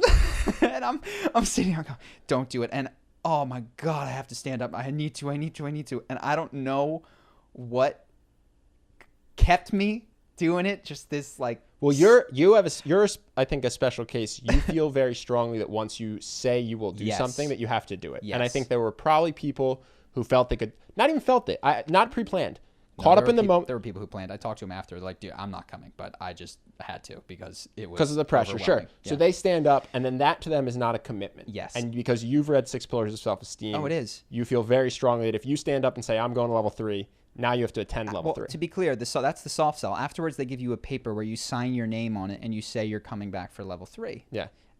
They're trying to get you consistency. Consistency, small steps. Yeah. And again, but that's what I think kept you rooted in your seat, is you feel very strongly that you have to keep your commitments. Yes. And so I open my eyes at the end of it, and it's me. It's a class of 70 people or so. And it's a big, I think it might be 2 semicircles or whatever, but there's me and maybe 2 other people of the 70 who are not standing at the end of it. Did you feel shamed, or did you feel like a boss? I felt as soon as we finally broke, I could breathe a little bit. I was like, Once the eyes were open? No. Once they're like, okay, everybody go get a snack. No, I'm saying 10 minutes eyes later. open, your hands are being held up in the air by your neighbors, 67 people are standing, you and 2 others are sitting. What is your emotion? So at that point, thank God the decision has been made. I can't stand up now. Like the moment of highest intensity was when I could have stood up. Got it. So then it was relief, but also shame in that moment. Shame. Interesting. And an understanding that I was going to receive a lot of questions, but pride, because I was like, I took the hard road and everything from here out is easier because now I don't have to go back on my word. And I think it's an awesome move. I think it's such a baller move. well, then everyone afterward came up to me. I was like, you're not coming. You got to come. And it's you know. Did anyone come up to you though and say, dude, respect for sitting? No. Wow. No. Interesting. I thought for sure someone would be like, dude, Maybe one other person that's not coming. I didn't want to stand, but I felt peer pressure. Good for you for sitting. One person was like, I'm not coming back either. Don't. Don't tell him though. Don't tell him. Hold on, I got to sign this thing saying I'm I coming. gotta sign this thing. And which is funny because they also they preach integrity. Now, again, not to. Oh, of course. I mean, so, and no knock on them, but just a little behind the curtain here. The way you would do this, a little how to form a cult preview, you mention that integrity and consistency and sticking with your commitments is fundamental to life success. You highlight how not committing and not sticking to your word, they did this in Landmark too, is the one of the key forces that's ruining your life, right? So everybody's bought in that you have to be someone who has integrity. Then the peer pressure comes in to get you to verbally commit that you're going to do something. Yeah. And then after you've committed, they reinforce remember, you've committed. Remember, if you don't come to this, your whole life's basically going to suck. And then if you don't show up, they'll call you and they'll say, hey, what's up? Remember commitment. Remember this. Remember your whole life's going to suck. So there's a ton of. You're even missing steps, man. So like, think of this. I'm saying that there's layers of. There's twice as many layers as that. Yeah. So from day one, you're talking to a friend of yours, a dear friend, who says, this changed my life. You've got to just look at it. Just check it out. Okay, look at it. Check it out. You know, and then her friend who also went, they're coming in. You don't realize that at this point, they're at level 3 themselves and they are receiving tremendous amounts of peer pressure to sell other people into the course because if they don't hit the number that they promised they would say, they're out of integrity. You think that the only motivator, which is a part of it, is that they want they're what's looking out best for for Charlie, you. but they're also aggressively looking out for themselves because they're getting hawked by their team. basically volunteer boss. Yes. Okay, so they get that, and then you go check it out, you do this, and then, okay, it's a down payment. You don't have to pay the whole thing, right? So that's the first soft sell. And then you do pay the whole whatever. In this case, it's like $2,500 or $2,700. And then you get into the room the first day, you sit down, and they read you a list of rules that they did not tell you when you signed up for the money. Yeah. You cannot chew gum. You cannot this. You cannot this. If you do, and I'm sitting there going, I can't be in integrity with all of this. Like, by being here today, you agree that you will be here all 4 days. And I'm going, why would that be the case? Yeah. Why wouldn't I judge you on the value that you give to me as you give it to me and not show up if you begin to waste my time? Yeah. And they go, and within the first hour of being there, and if you can't do this, stand up now and walk out. And you're like, I just paid $2,700 for this. I just paid $2,700 for this. There are no refunds. I paid $2,700. The friend of mine is so excited that I'm here and so counting on me to be here and wants, and I've been I'm now open to this, but like, now you're gonna get me in. Now you show me these rules. Yeah. And so they get you with that, and I stood up, and I was a headache at every stage, man. I told you this, I'll tell the people. There's one moment, and you're not supposed to talk about this, so I'm technically out of integrity. But quite frankly, I think that the way that they handle integrity is, you can see it's pretty poor. Convenient to them. They do not keep their end of the integrity bargain. Still a useful program for many people. I've sent and paid for 3 people to go because they think it's valuable despite this. But there's one moment where they essentially, they give you feedback into how people perceive you. And I was both the most admired person and the most hated person. So there's 70 people, and some people, they're not admired, they're not hated. I was such a headache that I was both. Yeah. And the people that were feeling the same thing as me were like, that's our champion. And the people were like, dude, just sit down and shut up with these, okay, I don't know if I can follow this rule. But so yeah, so Was that true of everyone? Was there anyone that was beloved? So 70 people or whatever. Was there anyone that was beloved by 35 people and not hated by anyone? No, I mean, I'm actually painting myself worse than I was. I had the most positive and probably the second or third most negative. Okay. And but my question is, so you have the most positive. There and was the third there was most no negative. other clear positive after that. It was like people in their group that they'd gotten. Oh, to. you were the only one that stood out. That's Well, I'm just trying to highlight a potential principle here, which is that the only way, is it true that the only way to get that admiration is to stand up for something that people might not like? Because it reminds me of that story. Not only, there was another guy who had a lot, but so I would say it was me, him, and then people that connected with smaller groups of people. So they would have 3 or 4. Well, it reminds me of that law, that law story about the guy that calls people out for cheating? You'll know it better than me. It's Stephen Covey, I think, or his son. It reminds me of that story. I don't know if you want to tell that story because I just... Briefly, I've mentioned it on the channel. There's a test. This guy's at law school. Professor walks out, says, don't cheat, leaves the room. Within minutes, everybody's looking over their shoulder, opening books, and this guy who was like, oh, crap, I'm in law school, but I'm older. I left my family. I got a kid at home, and I'm now in a class of people who are a bunch of cheaters, is sitting there. Doesn't know if what I don't to cheat, do. I'm going to do worse than these guys. If I don't cheat, I'm screwed. What do I do? He's having this crisis of conscience. And in the back of the room, somebody stands up and says, hey, everyone, sit down. Do not talk. Go back to your seats. If you do not do this, I'm going to go to the professor because I haven't given up my life to lose and interact in this sort of way with a bunch of people who are I'm not going to cheat, but I didn't just quit my job and sacrifice so much to lose to a bunch of people that do cheat, basically. We're all going to take this fairly or I'm going to go report it. And people hate him for it. In that moment, certainly the people that are called out are livid, but they do go back, and it was a tense moment. Probably made a lot of people not like him, but he's like very quickly. And then certainly by the end of this 2 or 3 years, he was the class president. He was the guy that people admired, looked out after. And well, I wonder if there's a thing there, though, of like doing the hard thing is controversial, but ultimately earns you respect. Yeah, totally. And there were other guys that earned respect just by doing the insightful thing, and he got there. I don't mean to say that I was the only person that people liked in that room at all. There were people that had a better differential than I did. It's like if I had X amount of people, but you took away the people that disliked me. There was a guy who just had you're all you're plus 4. Someone else is plus 7 because they're plus 7 minus 0. Yeah, exactly. Yeah. So yeah, and then honestly, it makes me think. I wonder if there's another principle of saying what people are afraid to say.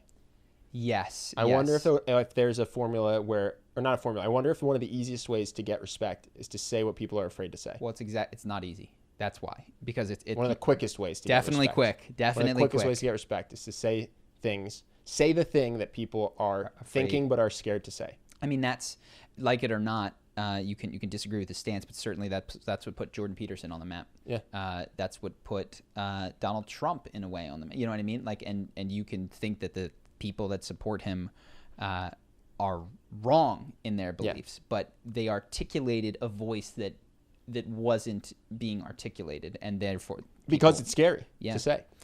And so again, all of this, everything we've been talking about, interestingly enough, is value judgment neutral.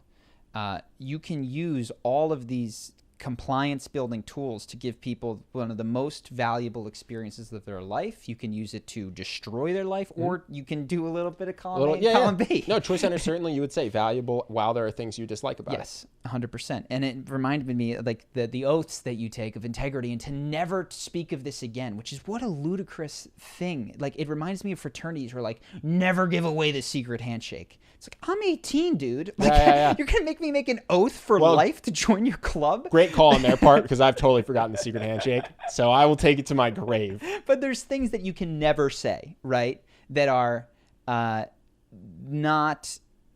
You can't see the logic in why you would never share the secret handshake, for instance. And it's just... when you make someone promise something for life in order to gain access to your organization, which that you've made them desperately want, you're setting up a situation in which, of course, integrity is going to be breached. Like, Also, Phi Chi Phi to all my brothers out there. Also, anyhow, I got another Joker thing. One more Joker. One more Joker. So this is a question I had for you, actually, that the movie spurned in my brain. So his interest in stand-up comedy leads to an interesting question for me, because he loves stand-up comedy, allegedly, right? And he pursues it doggedly in the face of a lack of talent, right? When you have a dream, should you pursue just that one dream? Should you try multiple things? Should you go where your dream is or where your talent is? Like, how does one decide this? Because there's someone out there who wants to be a professional actor who's not good at acting, or who wants to be a professional rock star, but does not have the ability to quickly pick up the guitar. While certainly they could eventually get to a level of proficiency, they don't just take to it. You know what I mean? Yeah. Like, I'm really good at kinesthetic stuff. When you put me in a wrestling class, I'm just good at it. When you give me a guitar, I'm awful at it. You know what I mean? So how do you decide what to pursue, and how do you decide when a dream is out of reach? I don't know, man.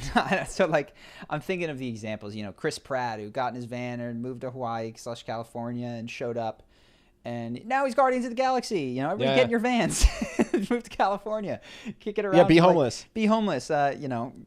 Trade your headshot for, like. And what he had was talent as well. He's very funny.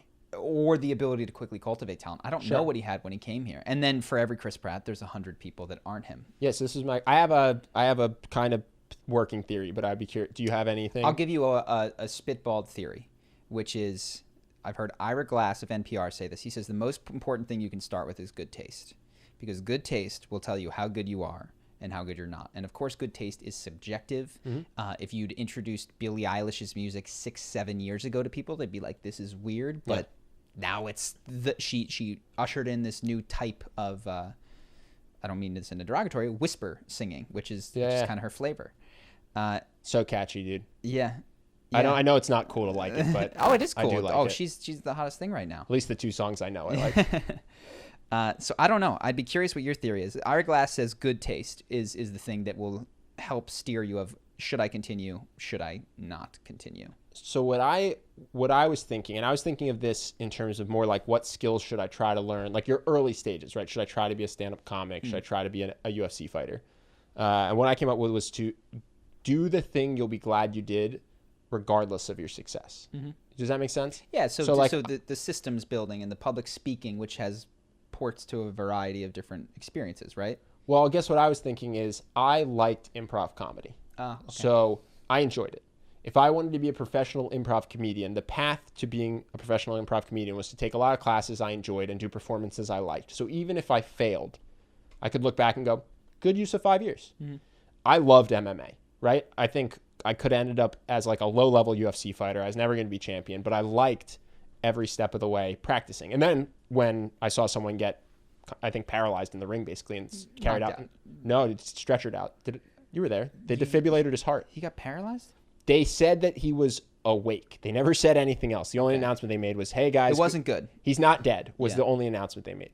I went, okay, well, I don't want to do that anymore, right? But up until that point, every moment was enjoyable. The grueling practices, practicing 5 hours a day, 2-a-days. I loved it. You know what I'm saying? Yeah. Versus if I had seen Conor McGregor on TV and gone, I want to be a UFC fighter because he's making $100 million, but I hated the practices, I think I wouldn't have been able to be successful. And when I wasn't successful, it would have been a huge waste of time. Sure. So that's the best working thing I have. It's like, if you're the Joker, and you want to be a stand-up comedian, and you love attending and studying other stand-up comics and writing jokes and working in your joke book, awesome. Because even if all you do is make an extra $100 a week at your highest peak doing a performance, you've enjoyed the journey. Yeah. And then if you become Jerry Seinfeld, great. Like that's what you're aiming for.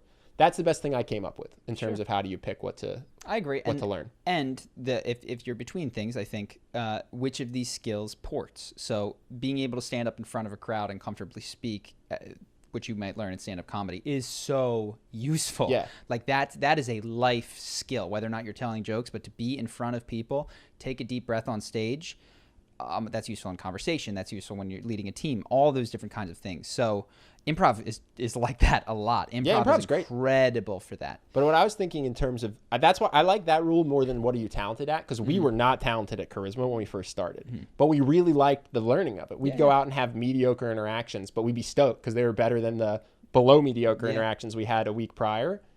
And so it was fun the entire time, and it was very motivating. And so that's what made me think. I think we got really good. I think we got to a point we're very happy with. And I was like, well, how did that happen? It wasn't by pursuing my talents. No. But it was by pursuing something that I liked the journey. Do you know what I mean? Totally. So, I agree. Yeah, I was just a question. I was curious if you had anything, because I see his struggles with stand-up comedy, and I think a lot of people are pursuing dreams that they won't ever be the top 0.001% that makes $100 million doing it. So the question I had was, who should pursue what? So yeah, that's what I came up with. I agree. Cool. I'm in. Anything else before we do questions? No, let's do it. I got other stuff. Hit Can me. we take a pee break? Go for it. Questions. So the first one is from Marco, and Hi, Marco. Hello, sir. he says, "How can I overcome the insecurity of being a 22-year-old virgin?" This is a hard one. So I think I lost mine when I was 19. And so every age is going to feel different, but I think what you're experiencing is a sense that, one, you're late, the people around you are doing it. Even at 19, I experienced that. Two, I don't know what I'm doing, and this is going to not go well when it happens. True for everyone. Very And rarely is anyone's first time excellent. Yeah. And then those things conspire, and then as time goes by, oh my God, is it going to happen? And then you put more pressure on the situation so that you don't become 23, 24, 40, whatever. Yeah. So I can relate to that at some level, because I experienced those feelings even at 19 when many of my friends had done it and I was on the tail end. The insecurity, how do you get over it? Quite frankly, I don't know that I did at that age. So maybe Ben has better advice than me. But so what it was for me was rather than focusing on my status as a virgin, I was not focused, but more interested in starting a relationship. Like not like checking this off the bucket list so much of like, oh my God, I have to lose my virginity. But like, I would like to have a girlfriend became more important. And because it was a relationship at that point, it was a safer environment where I could be terrible at sex, never did it before, and say that this is the case. And the one thing with regards to talking about it that I would recommend is every time we talk about telling the truth, be like, hey, like, you don't need to make a huge deal about it. Like, hey, this is the case. I've never had sex, and maybe it's for religious reasons or this or that. It just, never happened for me. So I wanted you to know, and if I have questions or things for you, I think for a lot of things, please let me know. People are going to ping off you. So especially when you're talking to a woman that you're dating, or let's say you've kissed someone, it's the third date and you're thinking about sleeping with them. To the extent that you make this a big deal, you say, listen, I know this is a huge deal. I'm really embarrassed about it, but I wanted to tell you because I think it's really important. I'm a virgin. Okay. You've just told her how important to make it. Versus if you go like, hey, listen, this might be like a little strange, but I just figured I should get it out there. Like, I've not had sex before. Mm-hmm. Probably going to have a lesser reaction. Yeah. Right? So, yeah, I mean, they're going to ping off of you. They're going to ping off of how you present it and ultimately how you feel about it, you know? So I think that it's only as big a deal as you make it. Actually, the thing I thought when I heard this question was, when does this matter? Mm-hmm. Like, everybody has their own insecurities, so I'm not trying to belittle it, but 98% of my life, it wouldn't matter if I was a virgin or not at 32. Yeah. Like all my interactions with my friends would be the same. All my interactions with women at bars could be the same. All my interactions on dating apps could be the same. Like, it would really only matter when I was getting someone naked in my apartment, I guess. Well, I think that's because what you are not imagining this person is experiencing is trepidation at every step up. Oh my God, what are they going to say? What are they going to think? I really like her. I don't want I guess her what I'm trying to message to Marco is that this is only as big a deal as you make.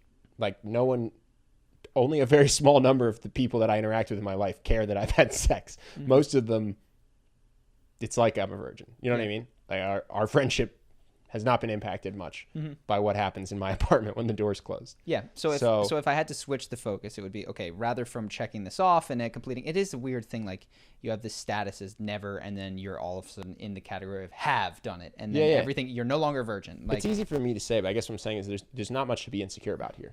Like, everybody was a virgin at some point, and it doesn't impact anyone. Well, this is perhaps worth digging into, Marco, for yourself, and just to bring out, like, because what Ben is saying, why do you feel insecure? You must that's my think question. if you've never gone skydiving, you go, I've never gone skydiving, and the skydiving instructor's like, have you done this before? You'd be like, no, I've never done this before. So it's and I know that this might seem self-evident, but dig into, what do I think this says about me?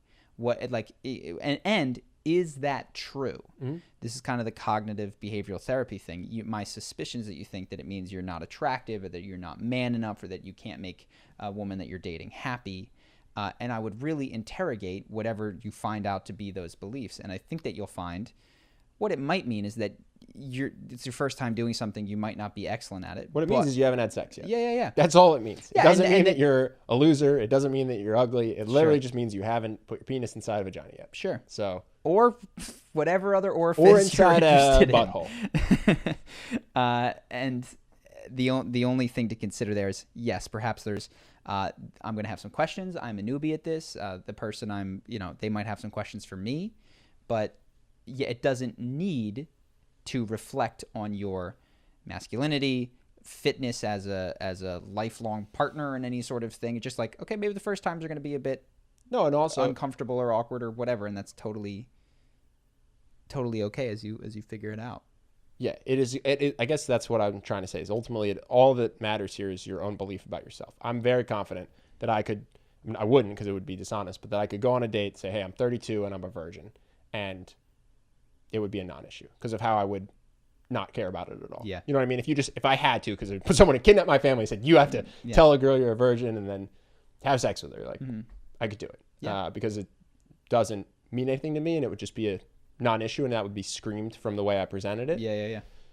So yeah, this is real. Like that's what I'm trying to say. I'm not trying to minimize your feelings. I'm just trying to say, just so you know, this is isn't a thing that's this is a happening real in the world. non-issue, in my opinion. And to the extent that you could convince yourself it was as unimportant as I think it is, and how little it says about you as I think it says about you, then it would be a non-issue. That is my feeling. I think Got it. Any trip ups you have about this is only because you think that it says something about you, and that is conveyed when you present it. Mm-hmm.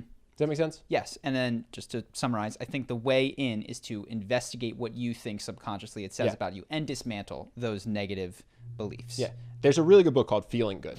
It's about cognitive behavior therapy. And I think that there's an exercise in there that would be really helpful. Yeah. It's if she finds out that I'm a virgin, then she will do this. And then if she does this, and what you'll find is you think that your virginity means a lack of love. And I think you'll find that. Or you think that by saying, if I tell someone I'm a virgin, they're going to think I'm a huge loser. Yeah. And that's why it terrifies you.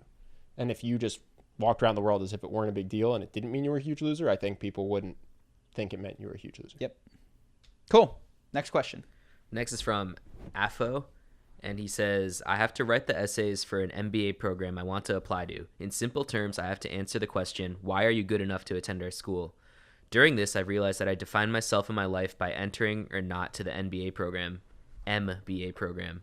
How do I stop evaluating if my life is good enough through things which have no real value? Good for you for realizing it. That's a not always an easy thing to do. I think what often helps for me, I guess I'm a not pen and paper. I often type these sorts of things. Is to take a look at the present tense situation, which is, where am I now? Like, what do I actually think is the case? I think this MBA is my value as a human. I think this because X, Y, and Z. And to see what's going on behind the scenes in your subconscious mind that is driving you. And then you would write, like, here's what I would like to be my values, or what I I would like to define myself further by the amount of quality people that hold me in high esteem, or the way that I feel about the work that I'm doing at any given level, or the quality of, did you say MFB, like a MBA, or was MBA. it? Got it. Masters of Business. Got it. Or like even the quality of business that I start. So, secondly, and this maybe is just to tag on to the first thing I said, I think that people search for hangers of validation on which they can latch into when they lack something more substantial to them. So this could also, I think, another route to sort of solve this and to stop searching for something to pin your value onto is to create something onto which temporarily you pin your value, and then ultimately meditate and recognize that your value comes from none of this. But to say what is important to me, whether it's, stand-up comedy and writing quality jokes, whether it's starting a business and not needing it to be validated by these people who are selecting you in an MBA program. The one thing that I will add before I kick it over to you, MBA programs and business are so different. If what you value is generating value through a business, what you will find is that the MBAs often make up the middle and upper middle ranks of businesses, but almost never the entrepreneurs of which you can become one right now, if that is important to you. This is not the only inroad into creating value in the world through a business. Anything else? Yeah, the only thing I would add is it sounds like you're struggling to answer this essay because you don't know what makes you a good candidate, because you don't think that you're a success unless you get into the MBA. That's what this makes me think your impression is. So what I would say is it can be helpful to kind of take a step back and think, okay, what if you were your own best friend? We did this video on best friend brain, right? Like, what if you had a friend that was identical to you in terms of life experience, work experience, all that? What would you write about them that would be their accolades? Because I think sometimes we just have these weird self-esteem issues. And so I can look to Charlie and be like, Charlie's created an amazing business. But when I think to myself, I'm like, Ben, meh. It's just easier for me to praise a friend. Mm-hmm. And so think to yourself, like, what would you say about yourself if you weren't you, is almost the question. And I would do it in writing because it's easier to temporarily disassociate from yourself, and just look at your life from start to finish and go, what are the moments that I would tell a friend to be proud of? Yeah. Versus what am I proud of? Maybe you're proud of nothing because you have low self-esteem. What are the moments I would tell a friend to be proud of? And you'll start to see these things rise up. And I think that'll help inform your essay and hopefully your self-esteem too. Yeah. So I think when you search for validation or acceptance by another group, what you're essentially trying to do is you're trying to fulfill their criteria to be a good person, or and saying, I will be happy when these people think highly of me. Mm-hmm. And what you want to do is you just want to take that power back in whatever way you can. And so write down, I'm my own best friend. Like, first off, what do I think a good person is? And then would my best friend say that I live up to these standards? And in the ways in which you don't, maybe they're more creative, they're more risk-takey, go do the things that you would need to do to live up to your own set of standards to get into the own internal group of people that you think you can hold in high esteem. Mm-hmm. And so for me, one of those things was very early on. I realized that, man, I need to be more courageous in the decisions that I make. I didn't hold my, not that I hated them, but I didn't hold the coworkers in high esteem who kind of just got through the workday. And I realized that I was becoming like them, and then it was hurting my self-esteem. So one of the things that helped me was being like, okay, this means I got to be a risk-taker person to have a higher level of self-respect, to stop caring about the validation of moving up in this particular organization. And we left and went to Brazil, and I was like, yes, I'm the risk-taker person. And guess what? I can be proud of myself. I can be proud of myself now. And nothing really worked that well, but I at least hit that standard for myself. So yeah, come back to your own self-grade rather than what you think you need to be in order to get into their school. And Cool. Good luck. Cool. Anything else? Yep. One more. Last one is from Milan. He says, it seems to me that being pushed over the edge sometimes and conforming to society's norms can really help people from feeling excluded and purposeless. Do you guys think our society should be inclusive to everybody? For example, all the different kinds of genders that people identify as, or should there be an extent to what we call normal, and should people be asking to conform to certain things? I'm asking this because it really encourages the individualistic society, which I think isn't contributing to people's overall health, happiness, and development. Mm-hmm. So there's a lot of. Can we start that question again? Because I felt like the last sentence confused me. Do you mind? Yeah. No, it is confusing. So it seems to me that being pushed over the edge sometimes and conforming to society's norms can really help people from feeling excluded and purposeless. So can I just hop in? So he pushed over the edge to him, I think, means pushed to conform with society's expectations. Sure. Okay. So do you guys think our society should be inclusive to everybody? For example, all the different kinds of genders that people identify as, or should there be an extent to what we call normal, and should people be able to conform to certain things? So pause. So what he's saying is that would it be more beneficial for these people that have these more fringe ideas of gender identities to be say no, fit into this particular category? Okay, go ahead. And then I'm asking this because it really encourages the individualistic society, which I think isn't contributing to people's overall health, happiness, and development. Got So it. I actually don't so agree. the last I don't bit- agree with that last part. I So- don't know if you do. Well, no. Just let me understand what he's saying. So what he's saying is when everyone has their own definition of what a man or a woman is, and it doesn't fit with the most widely held Not own definition of what a man or woman is. When everyone has their own definition of what they are, and it doesn't fit. I get to define myself instead of just saying I'm a man or a woman. That makes a more individualistic society, which I actually don't agree with. Okay, I don't think go that. ahead. I think I understand what is being said. Yeah, it was confusing. I read it ahead of time. That's Yeah, the only yeah. reason. I don't think that gender creates individualism in America. I do think America, especially in big cities, has a focus on the individual over the community. But I think that has more to do with if you're in a big city or a small town than it does if you're how you identify. I think our philosophical idolization of capitalism is what creates that. The idea that I have to have more than my neighbors, that my stuff is separate than my neighbors, that it's about whose car is better, that my car reflects on me. I think that is the So you kind think of thing. consumerism and keeping up with the Joneses? Yeah, is I the think bigger that issue. if I'm a he, a she, or a zer, I don't think actually makes me more individual unless in the community, unless my community ostracizes me for Got it. So what you're saying is you could easily imagine a community of non-gender binary people and even some gender binary people interacting in a more community focused. In a Call it a communist kibbutz Yeah, of yeah. 100 people that all pool their resources together, and when a roof breaks in, everyone goes and thatches it, regardless of your society. And they have several different concepts. There's a of what zer and a genders- her and a Okay. he and a whatever. And there's a people in there they. that also think that there's only men and women. Yeah. I Okay. think that community would be less individualistic than because first of all, these people are still going to feel the way they feel. So if you've just said, shut up, everyone has to be a he or a she, I don't think that's going to, going to make anyone feel more a part of the community or be less focused on themselves. Got it. I actually think it has more to do with capitalism, consumerism, a lack of communal sharing around chores. The idea that if your roof breaks down, it's up to you to make the money and then to fix the roof and to pay a stranger to fix your roof. So you're saying part of what makes people unhappy, or a large part of it, is the materialism and the not unhappy, just individual. He's saying that he thinks that the U.S. is too individualistic. And I'm saying I don't think it has anything to do with gender. Got it. So the gender question, if I could try to again sort of steelman this question, as I think maybe it's being intended, is well, maybe it's not how it's intended, but this is the question that comes up with gender, which is who gets to decide on self-definition. Is it the person defining themselves, or is it a group of people weighing in on that person?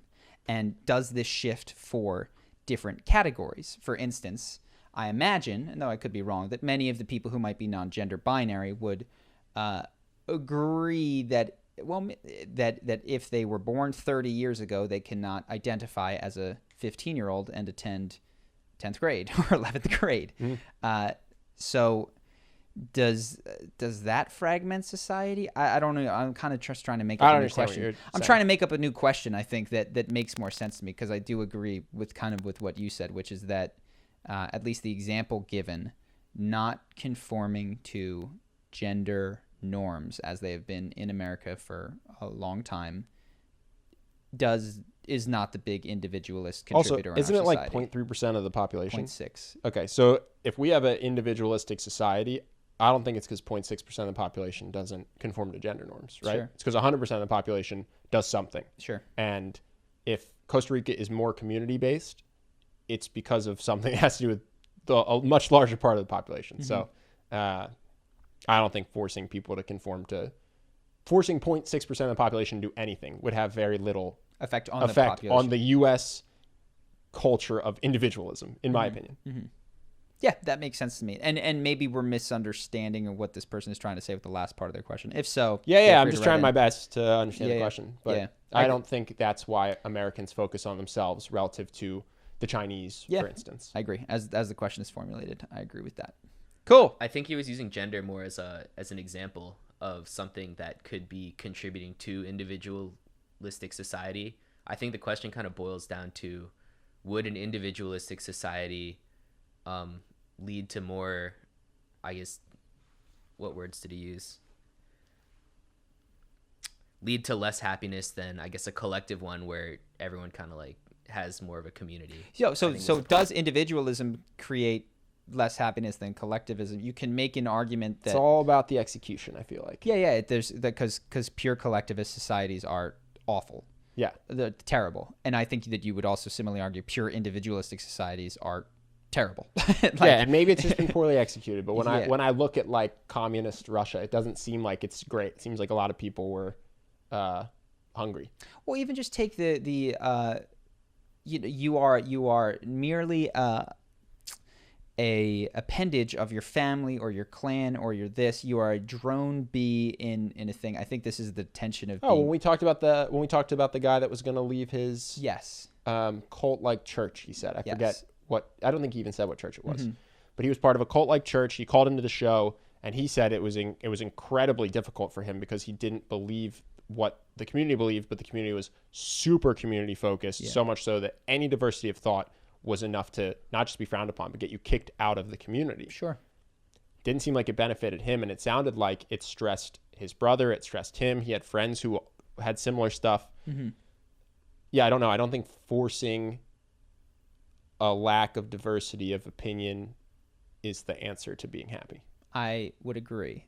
Though you can also point to and there's people that dislike it, but Amish, like where there is more, or even take a difference between what might be your more prototypical Latin American family and your I think Latin's a better, because there's some Amish horror stories as well. Sure.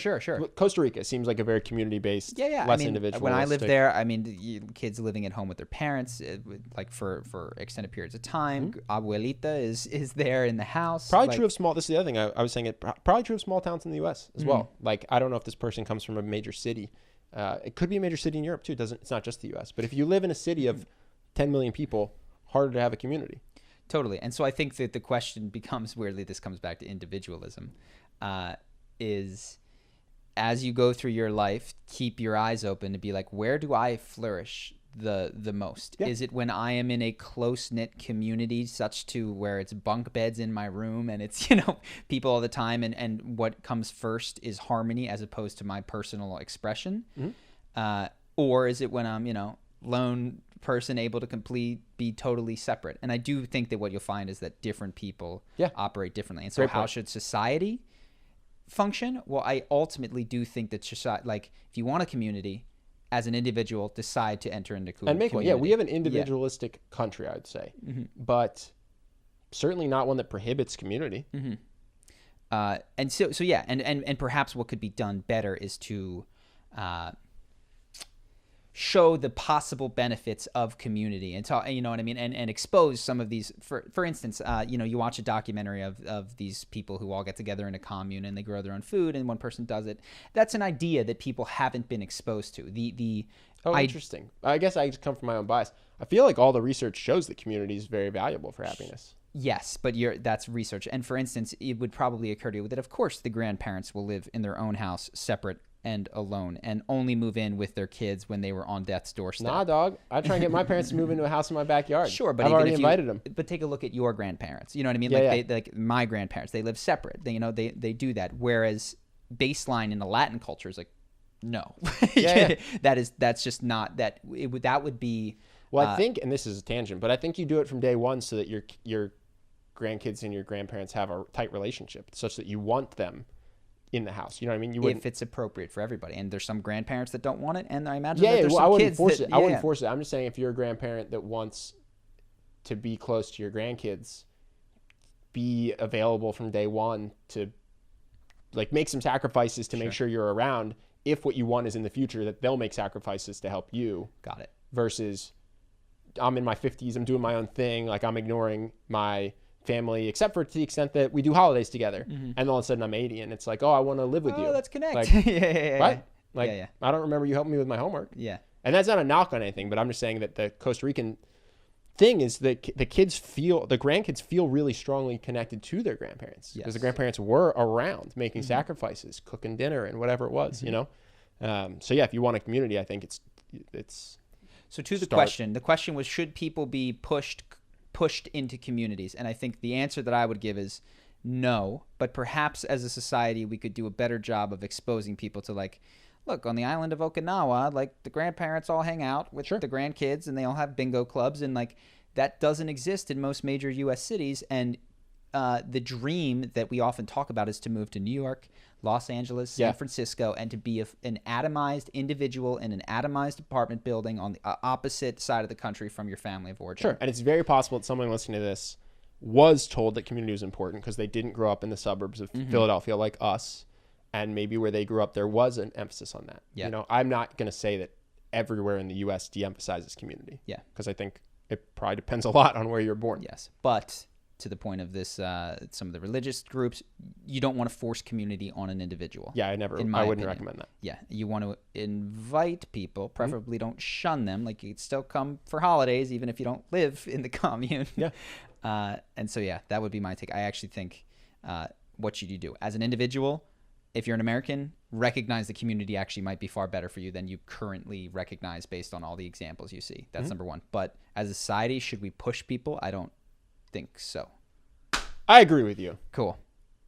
Have a great day, everyone. Bye, Oh, wait. Charisma University. No, forget that. Hold on. Wait. I had a question. I don't know if we don't get enough answers, I'm going to have to say it earlier. I want to know if people could please comment why they listen to the podcast. Okay. I've been doing a lot of thinking about different directions this should go in. And obviously, if people listen because they want entertainment versus if they listen because they want to learn, we'll do different things. We'll interview different people. So we're starting to think about having guests, introducing new segments besides just fan questions and news. So if you could please just tell me why you listen, that would help me not cut the parts you like and instead try to create something that you'll like even more. Dope. Have a wonderful day, everyone. Thanks to Charisma University for sponsoring this. This is the lamest read. Charisma University, charismacommand.com/university. Thanks, everybody. Bye.